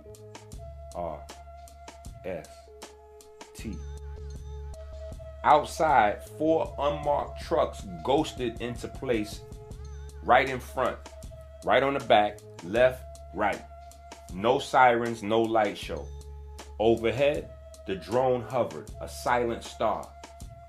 Arc, door latch, release in 3, 2, 1. The van's rear locks thumped. The door slid an inch, then 2. The crouched kidnapper spun, swore, grabbed for it. The handle wouldn't answer him. From the front, the driver twisted the key. Dead. Radios crackled. Static. A low mechanical woof and a net fired from beneath the nearest truck, snapping over the van's hood like a steel spiderweb, pinning the front doors. Another net kissed the rear bumper.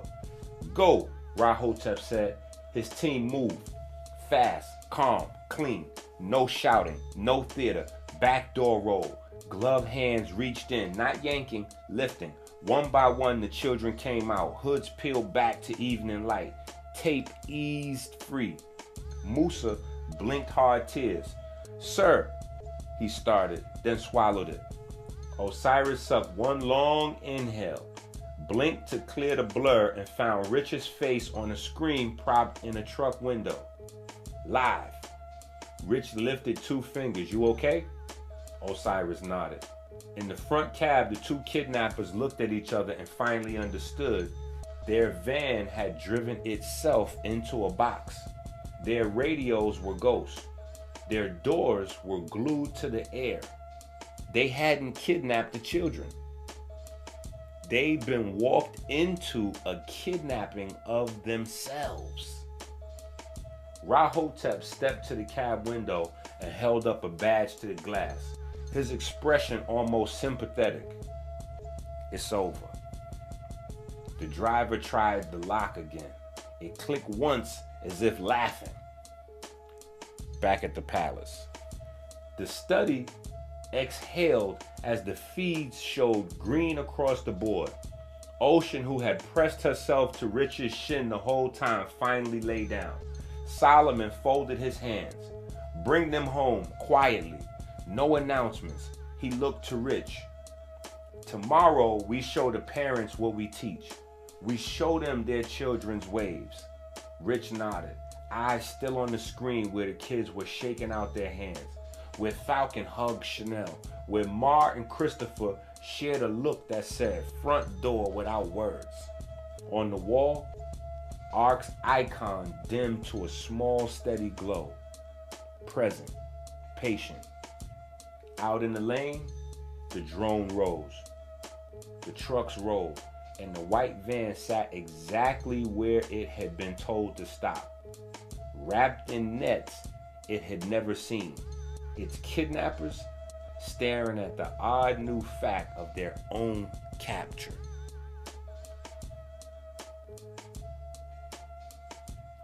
Morning came like any other. Uniforms, notebooks, a quick laugh on the steps, and the children went to school as normal. No bulletin, no sirens, no story about tires or a white van.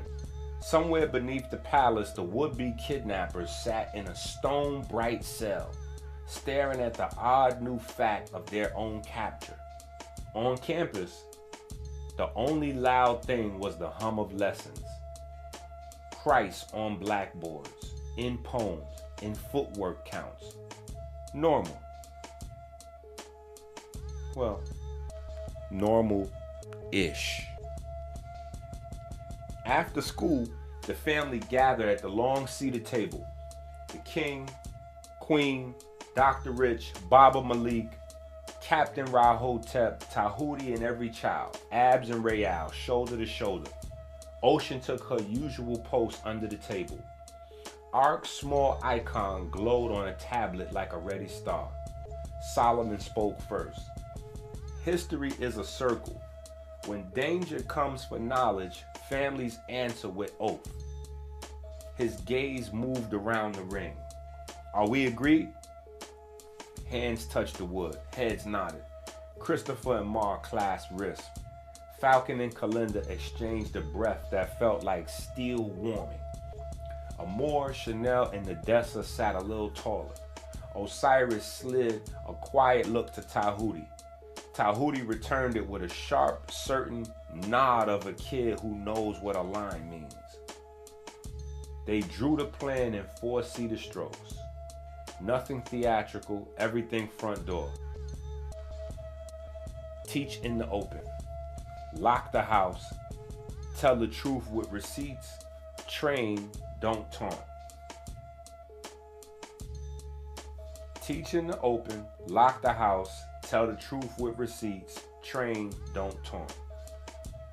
Teach in the open. Parent nights. Public QRST lessons. Christ. Broadcast where anyone could see how a heart's wave becomes health, focus, and calm. Lock the house. Rahotep would sweep vendors, kitchens, contracts, follow paper and people until every door named who it belonged to. Tell the truth with receipts. ARC would gather what could be shown without breaking a single law. Supply maps, shell trees, timestamps, then a lawful hand would place it where the public could read. Train, don't taunt. Malik's mats would be for longevity. The book's dangerous pages would sleep. The safe pages would walk into class on clean feet. Offense, Rich said quietly, means we carry light forward. No shadows, no alleys. Pharmakia believes fear will keep our rooms dark, the queen added. They have not met our windows. They stood, and as the desert evening folded itself across the courtyard, the family moved to the open air. At 9 p.m., the prayer began. Heels and toes, squats, push-ups, jumping jacks. Thanks rising for the ferry boats of light, for clean water, for waves that reset. Above them, the pyramids held the line of the horizon. Beyond the walls, the city breathed. Inside the study, ARC dimmed to a patient ember. Around the table, a house by blood and by oath agreed to step forward together. Somewhere in a tower of glass, a boardroom logo shone like a double crescent on polished steel. Pharmakia had no idea what was coming. Fade.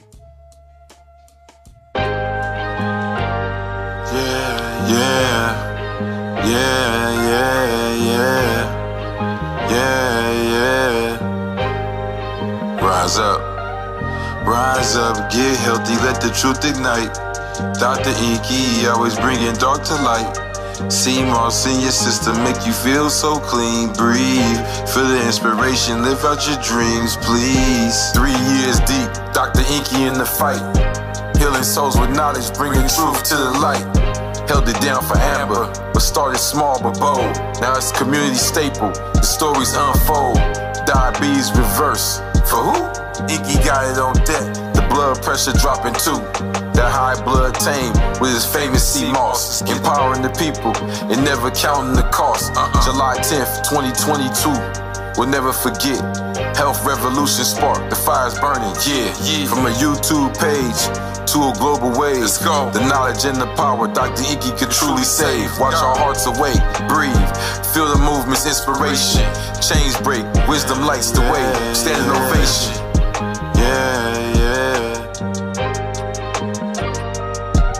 Rise up, get healthy, let the truth ignite. Dr. Inky, always bringing dark to light. CMOS in your system, make you feel so clean. Breathe, feel the inspiration, live out your dreams, please. Get healthy, let the truth ignite. Dr. Inky, always bringing dark to light. CMOS in your system, make you feel so clean. Breathe, feel the inspiration, live out your dreams, please.